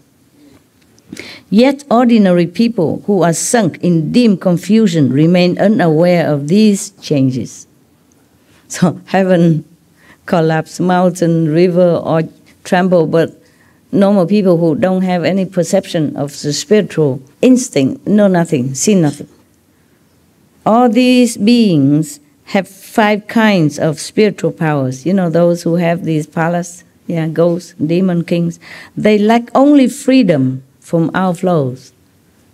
They have everything. They have magical power, very powerful, but they still have defects. They're not perfect. That's the only thing they lack, meaning they don't have love, they don't have enough moral quality, they don't have virtuous idea, even though they are powerful. They might have some merit from past life to become a king of heaven and all that, but they're not perfect. They don't have enough compassion and love like the Buddha. Because they are still attached to worldly passions, how could they allow you to destroy their palaces? Buddha talking about these kings whose palace collapse. That is why the ghosts, the spirits, the celestial demons, sprites, and goblins come to disturb you when you are in samadhi. They're scared. Many times, remember many stories I told you that one God in heaven, he's Shaka. He always came down and bothered these practitioners and even disturbed the Buddhas and all that. He's one of those that the palace suddenly tremble because they sit there enjoying doing nothing, and then suddenly they feel their earth shake. The ground of their illusional world shake. Their palace tremble, and then they will look down and see, what is that then? What's the cause of that? Then if they see that one practitioner truly devote all his might to become Buddha so that he can help all beings, not wanting, not devoted in meditation because he wants to be king of heaven, or not devoted because he wants to be the king of the world or anything, but want to be Buddha. At that time, his world will shake. The world of the lower heaven will shake. But most of the heavenly kings, they're still attached to their possession and power. They're very jealous, of anybody who want to be above them. Or they even doubt, they suspect that these, monks or practitioners maybe want to be king of heaven, to replace him, to replace that king of heaven. And they are retinues also. Therefore, they want to destroy you, disturb you, tempt you, distract you, leading you astray. So, how many goes? We are not there yet. You have only a few days, and I have a lot more. My calendar is not that long. We still have a lot, because even just a few precepts is take a long time. But what for you are here, right? You're supposed to meditate all night anyway, and you already sleep enough all day. Yes.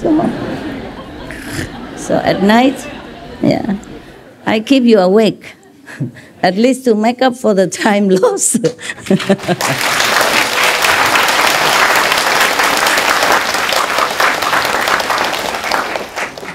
I'm telling you truly, if you can sleep less at night, you stay awake, really it pays. It happened to me. I told you from my personal experience. When I was the beginning of my even journey, I stay awake at night, and it really helps. You really know so many things that you never knew before. You really awaken to some truth that you never thought it would happen. Really. Really, it will come to you when you calm yourself down and save as much time as possible to meditate and be alone. Really, you will realize many things. Because enlightenment is not just here, but it keeps growing in different way, different direction. And realization has so many aspects. And will answer so many of your questions. You don't even have to ask me anything. So now the Buddha say, so that's why they come to disturb you when you are in samadhi. You want to meditate, you want to go higher, they want to disturb you. You and your wife had headache before, remember? So I have to tell you to reason with them. Say, okay, we just want to follow Master Ching Hai, we don't want to bother you, with really good intention. We don't want to snatch your nothing, okay? We want to go higher. Then they leave you alone, no? Okay. Now, the Buddha continue. If you are still awake, it's not yet 12 o'clock. It's okay, right? If you want me to stop, just show me the calendar, okay? You can sleep if you want. Your soul will listen, okay? Your mind will capiche, Even if your body is in comfortable position, your soul is awake. I'm talking to your soul, not your brain. Buddha. Thank you. Thank you for your hurrah, hurrah. But the Buddha continued. Although these demons possess tremendous enmity, they are in the grip of their worldly passions, while you are within wonderful enlightenment. There's a contrast, you see? Even they have great hatred to you. Not just hatred, but fearful of your spiritual height and determination to reach purity and true home. They're fearful of you, even though they have so much power, but they're nothing compared to you. So they're so fearful. They try to find your loophole to harm you. That's why you have to be vigilant. The Buddha do not try to condemn any of his monks or his disciples. He just knows that these ghosts, demons, they're envious and fearful of you. So he just wants them to take care. Okay? Yes. If you always believe in the Buddha or always remember, practice, then it should be okay. But as a human, forgetful sometimes, being disturbed by worldly interference, by business, children, wife, husband, kids, parent, friends, job, how can you always remember to protect yourself or even your master, okay? So when you meditate, that's when you remember the most, perhaps. And you're getting higher, so that's when their palace shaking. And they begin to tremble, and then they fear you. Then they want to come down and disturb you. If you work in a normal daily life, they don't really care so much. But when you meditate, all kind of thought, all kind of desire, all kind of thinking that you should not have, coming, all the 10 directions. They even appear themselves personally to bother you, or they tell you things, or they use animals to disturb you. Yeah? All kind of tricks they do. But then you will overcome it. Just continue meditate. Recite the 5 names, pray for help, and continue. Don't give up. They will give up. They will have to give up. And another helpful thing is you put master chanting or lecture or SMTV 24/7. Everywhere in your house. Even if you cannot see or hear too much, put it low, cover the computer so that it's dark, you can sleep, or cover it. Even then, even on the background sound, it still protect you. SMTV, okay? Your master.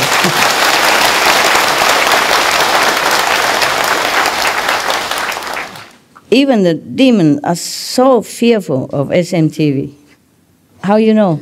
Why are you laughing? You know it? Yeah. Because even one time they tried to cheat me, the Maya.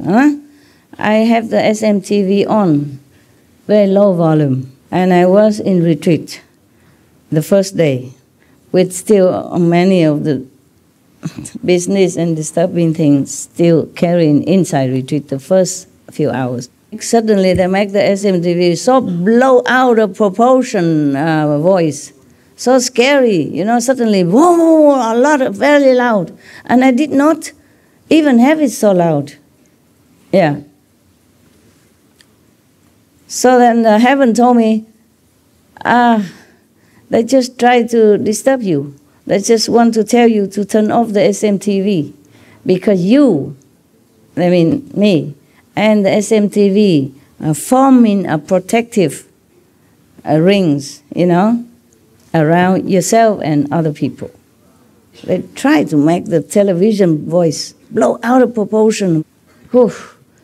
And then they know I love animals. So they used one of birds outside while I was meditating. But that was the first maybe hours, and they, not afterward. I continued and they shut up. Yeah, they shut up. But they still have to want to trouble me. Yeah, they use some of the bird. That bird normally don't talk so loud. It make bird so loud like an elephant, crying in agony. There's nothing there, just a little bird. But you hear it like an elephant trumpeting in pain. Even I was thinking it's true. How can there's any elephant in my garden? There's no elephant around here. But I keep crying until I had to go out. On the retreat I should not, but I had to go out.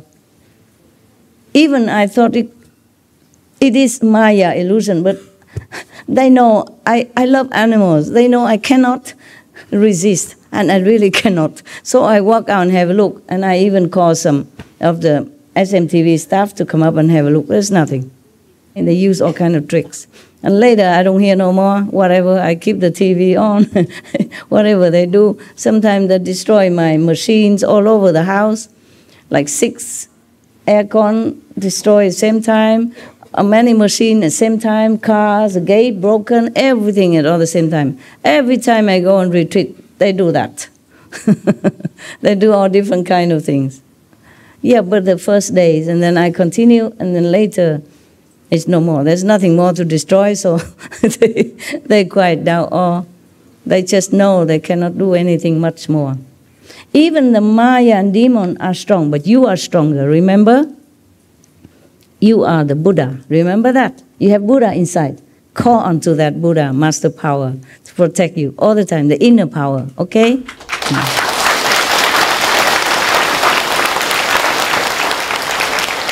Because you have the same power as the Buddha. If you think of the Buddha, you connect it with the Buddha. Even if you're not strong enough to protect yourself, the Buddhas protect you. The saints, all the saints in all directions. Just like a prince, he will be a king, but he's still an infant, and he's vulnerable. But his parents are king. They protect him if he calls. If they're near the parents, the kings, they protect him. Of course, even though he's just a small little king. Same thing. Maybe you're a small Buddha because you don't realize you are a prince yet. You don't realize you will inherit the kingdom and become a king powerful. But you have parents are kings, okay? Don't forget your parents.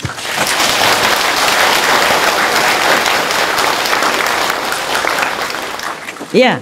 So even they try all their might, they can't do nothing to me. But they would disturb my, assistant around me every day. Really, every little thing. It's not really their fault. They're just weak. Okay, just weak. And then the Maya attack them so that they can attack me. Yeah, it's like that. And I know all that. But still, it's not like I'm so happy about it. I know the Maya, I changed my disciple. So happy. No, it's just painful. Yeah, because it could harm, it could cause pain as well. Yeah. So just don't forget, okay? You are the Buddha, yeah, and nothing can harm you. Remember that. When you think of the Buddha, the saint, think of the Master, you're connected with the Master. You and the Master and the Buddhas and Jesus are one at that time. You win, okay? You will win. Continue, okay? Continue to meditate.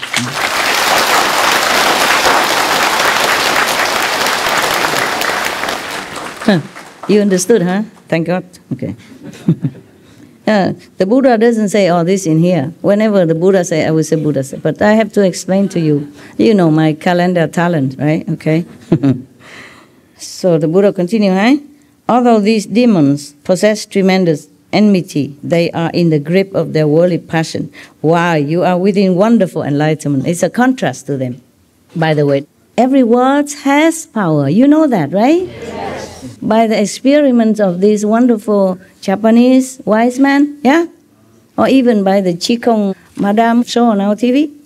Even you say no problem, it still weaken your resistance. Don't say any word that is not powerful for you. You're a practitioner. What is it, love? You want to say something?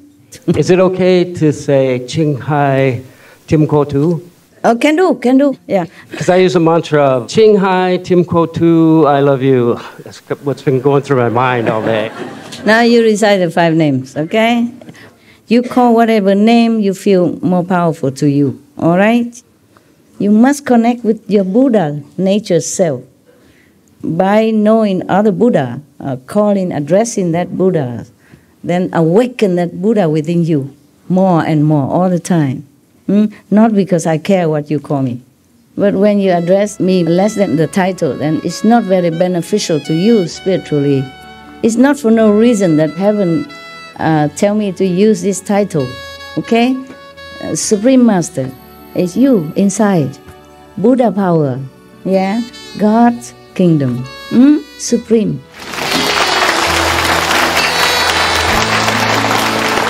So now, the Buddha continue. So all these demons and ghosts, even the kings of demons, powerful in heaven, they are still imprisoned by this worldly passion and possessiveness. While you are in samadhi, you're enjoying connecting with the Buddha power, with your own Buddha nature inside, and you enjoy and you're pure, you're uplifted. Therefore, they cannot affect you any more than a blowing wind can affect light, or as if a knife cannot cut through water. Just like what I told you now, okay? When you remember you are Buddha, nothing can harm you, okay? Remember that? It's the same. Buddha likened these demons, even though they're full of hatred and power, but they cannot do anything to you if you are truly connected with the Buddha power, yeah? If you're truly sincere when you meditate. Because if they want to harm you, it's like a knife cut through the water. Nothing happened to the water, yeah? You must be strong, must be convinced, and remember the Buddha say that you have Buddha nature exactly like Buddha. Believe that. and believe that you are God-like. At least you are children of God. Even you can't believe that you're one with God, but you're from God. Who created you if it's not from God? The devil? Of course not. You don't look like. The tree creates you? No, you don't look like. Huh? You look like the image of God that you think God would look like. That is what it is. If God appeared to you, it's just like you. Similar to your face. Understand? Just more glory, more light. Because we are confined in this body. So we don't see our glory. So you are like boiling water. The Buddha continued to comfort and reassure his disciples. You are like boiling water, while the demons are like solid ice, which in the presence of heat soon melts away. Imagine you put a piece of ice cube into the boiling water, what happened? Gone. You are like boiling water. They are just like ice cube. They are furious. Of course, they want to destroy you. They want to disturb you, but they can't. Even if they do, it's just temporarily. Don't fear, okay? Don't worry about it. It will be gone. And they even disturb me all the time. Whenever I want to meditate, of course not for me.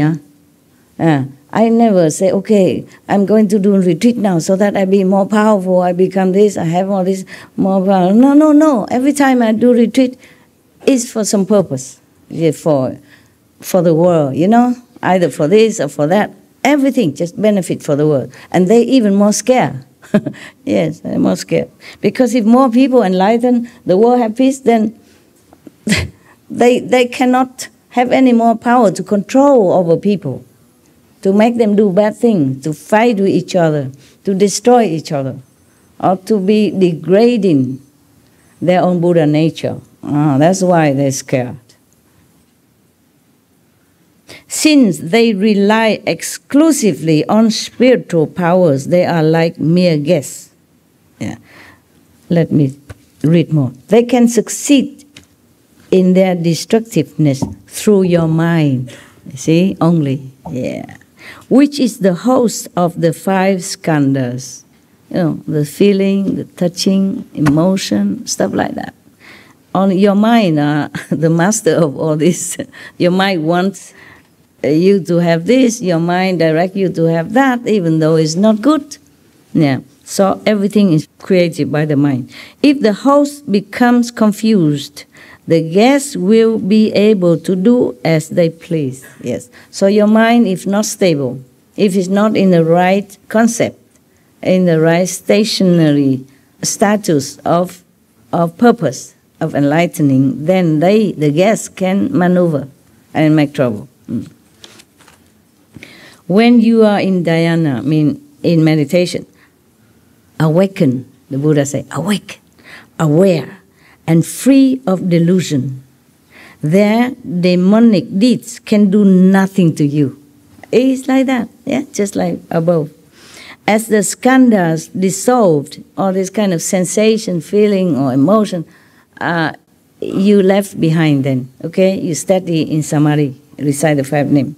Think of God, think of your Buddha power, inner master power, then all the feeling or whatever desire you have or thinking you have will be gone. You will enter the light then. All those deviant hordes depend upon dark energy. Yes. Since light can destroy darkness, they would be destroyed if they drew near you. Because if you're steady in your purpose and pure in the mind while you're meditating, they cannot go near. I told you before. Remember, you are the Buddha. Same. Okay, Then they will not be able to go even near. They can try, but after a while they cannot go near if you're steady. How could they dare linger and try to disrupt your dhyana samadhi? I told you the same. I would probably be in retreat without this initial disturbance if I don't have to carry so much work every day. You understand? Therefore, the first day of my retreat, they can disturb. But that was only the first 1 or 2. Now they don't, they're nowhere, nowhere to see. anymore. Just the first one or two. When I first meditate for something big, and they're scared, they want to disturb me, but they know they're not successful, so now they cannot go near even. Understand me? Don't fear. But if you were not clear and aware, and if you were confused by the skandhas, then you, Ananda, would surely become one of the demons. You would turn into a demonic being yourself. Keep your mind straight beside the five names all the time when you meditate. No desire anything. No thinking of even desiring anything. No one to be quickly enlightened. No one to have rich and fame, and no one to be famous, a master, become a master even, nothing. Just want liberation. Want to know your Buddha nature. Okay? Want to be Buddha then, can do. Okay? Of course. Want to know your nature and want to be a Buddha is not a desire. It's a self-inherent birthright. And it is a duty even, an obligation. Yeah? What we are born for. That we can seek our own Buddha nature. That we have a chance to be enlightened and to become the master of ourselves again. Okay? So it's not a desire. Because when you become a Buddha, you benefit others. That is very selfless, very noble. At least you liberate yourself and you don't be slave for any lowly desire or skandhas anymore, but you're free, noble, light, beautiful, beneficial. So the Buddha continued, your encounter with Mantaji's daughter. Buddha don't forget that, does he? He continued to talk to Ananda about the lover girl that chased him. Was a minor incident. She cast a spell on you to make you break the Buddha's moral precepts. Still, among the 80,000 modes of conduct, you violated only one precept.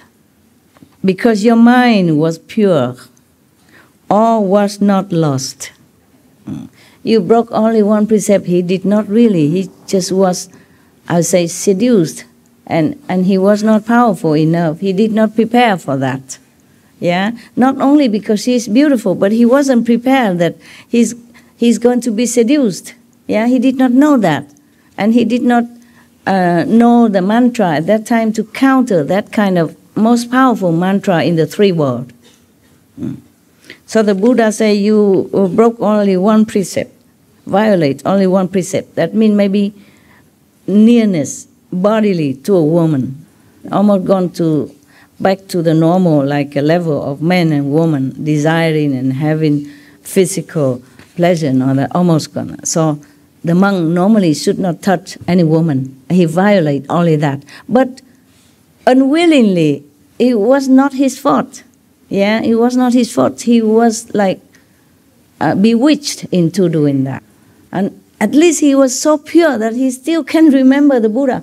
No one except Ananda or a monk of his kind of status would ever be able to escape this kind of mantra. Yeah, so talking about Ananda, anyone could fall into this kind of situation. If you're not strong enough, you fall, okay? Because you can't use magical power to defeat these kind of people, yeah? You just stay awake, aware, and run. That's the best. The Buddha continued to say, all was not lost, eh? He comforted Ananda. He just make an example for him to know how he could escape such a powerful mantra. Yeah, because he was pure. Now, so Buddha continued, this would be an attempt to completely destroy your precious enlightenment. Whew. Were it to succeed, you would become like the family of the senior government official who is suddenly exiled. His family wanders, bereft and alone, with no one to pity or rescue them. If Ananda has succumbed to this magic power and sensational bodily desire and contact, then he would be lost. Just like suddenly you are fired from your official court position and exiled somewhere and depriving of being with your family and whatever you love. In those days, when one of the officials offended the king, then they exile him somewhere and his family is scattered anywhere else. Or even maybe being chop. So, Ananda, you should know that as a cultivator sits in the Bodhimanda, in his place of meditation, as we talked yesterday, or any place that you chose to make it into your place of meditation, your quiet corner, be it your attic, your basement, your car, your mobile home, or your tent. That's your Bodhimanda, where you sit with determination to find your true self nature. So, you should know that a cultivator sits in a Bodhimanda. He is doing away with all thoughts, if you can. Good luck. When his thoughts come to an end, there will be nothing on his mind. This state of pure clarity will stay the same whether in movement or stillness, in remembrance or forgetfulness. This is easier for the monks in those times. They have no possession whatsoever. They just have a robe, a bowl, and maybe a blanket to sleep. Understand, yeah? And they just went out to beg for food. If they have food, they eat. If they don't have, okay, they stay for another day. But mostly they would have. Because the Buddha has become so famous, people even come to make offering. There will be always some food in the store. And they're allowed to keep something essential for 7 days. Each month. Depends on what they need. Buddha continued. When he dwells in this place and enters samadhi, he is like a person with clear vision who finds himself in total darkness. Although his nature is wonderfully pure, his mind is still not yet illuminated. This is the region of the form of skandha. Even though he sits in samadhi very well, he is still not yet completely out of the skandhas. When you have some thought, feeling, emotional, mentally, your thought, your emotion, your desire form something in your mind. And that is still a form from feeling, from mundane. Skandha is feeling, a sensation. It's not the real Buddha's land. Okay? So the Buddha warned you like that. If his eyes become clear, he will then experience the 10 directions as an open expanse. You see visions, from the 10 directions. And the darkness will be gone. The Buddha described the inside experience. Darkness will be gone. This is then the end of the form skandha. Meaning, if your wisdom eye is clear already, then you can see real vision of different heavens in the 10 directions, or maybe Buddha's lands. At that time, then the so-called skandha forms that you have created before, with your desire, your thought, your emotion, mental, imagine, etc., destroy. The real thing come already, okay? He will then be able to transcend the turbidity of kalpas. Contemplating the cause of the form skandha, one sees that false thoughts of solidity are its source. Yeah, I was right. The Buddha say, if you've seen the 10 clear universe, 10 direction vision, or Buddha's land, then you will destroy this desire form. And then the cultivator, the meditator, will see the true cause of these false scenery that he has formed in his mind. They are just false thoughts or desire. That's, solidify itself into like vision. Yeah, but it's not real. Okay, no, I'm going to I'm going to read further, one more paragraph, and then you can go rest. Yeah, because we're coming to the first demon, okay? At least. And then other demons we will introduce as the day come. Ananda, at this point, as the person intently investigates that wondrous brightness, okay, he already cleared his vision and it's a real vision coming already.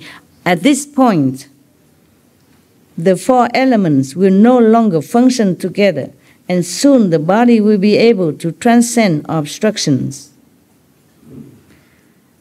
You will not feel anything anymore at that time. You don't even feel you have a body, okay?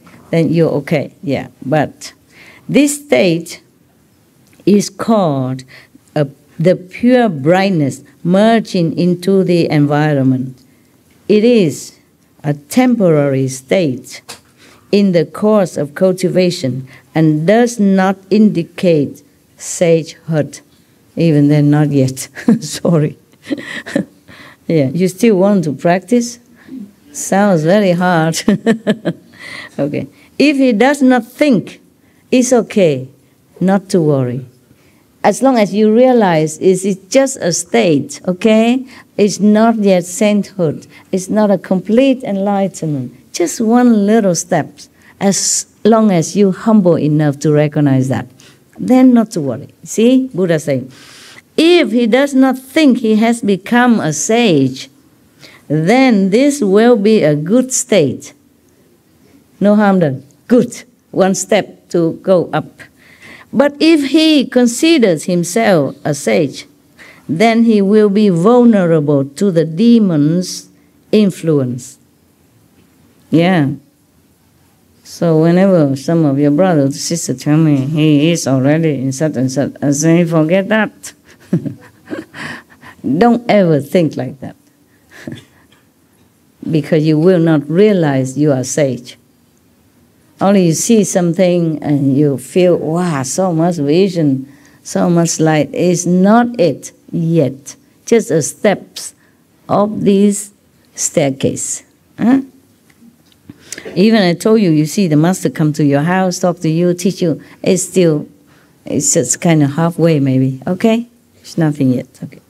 So, he just keeps saying demons influence, but he has not come to what kind of demons yet. Oh, it's still a lot. First, the Buddha described the stage of your being in which you could fall into the demon's influence. And later, in other pages afterward here, he will tell you, he will point the name of the special demons, which one, doing what, and why, and where from. You understand? And how to prevent. Whew, you want to read all that? Yeah. You know, yes.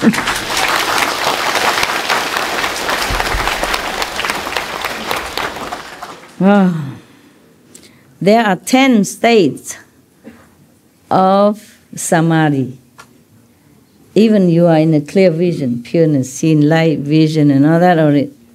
You still, within the 10 states, you will still fall into the demonic influence if you are not aware. Okay, so that state that the Buddha just described is only the first one.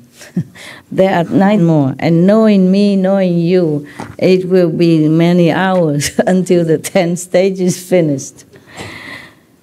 I would like to do it tomorrow. Yeah. Yes.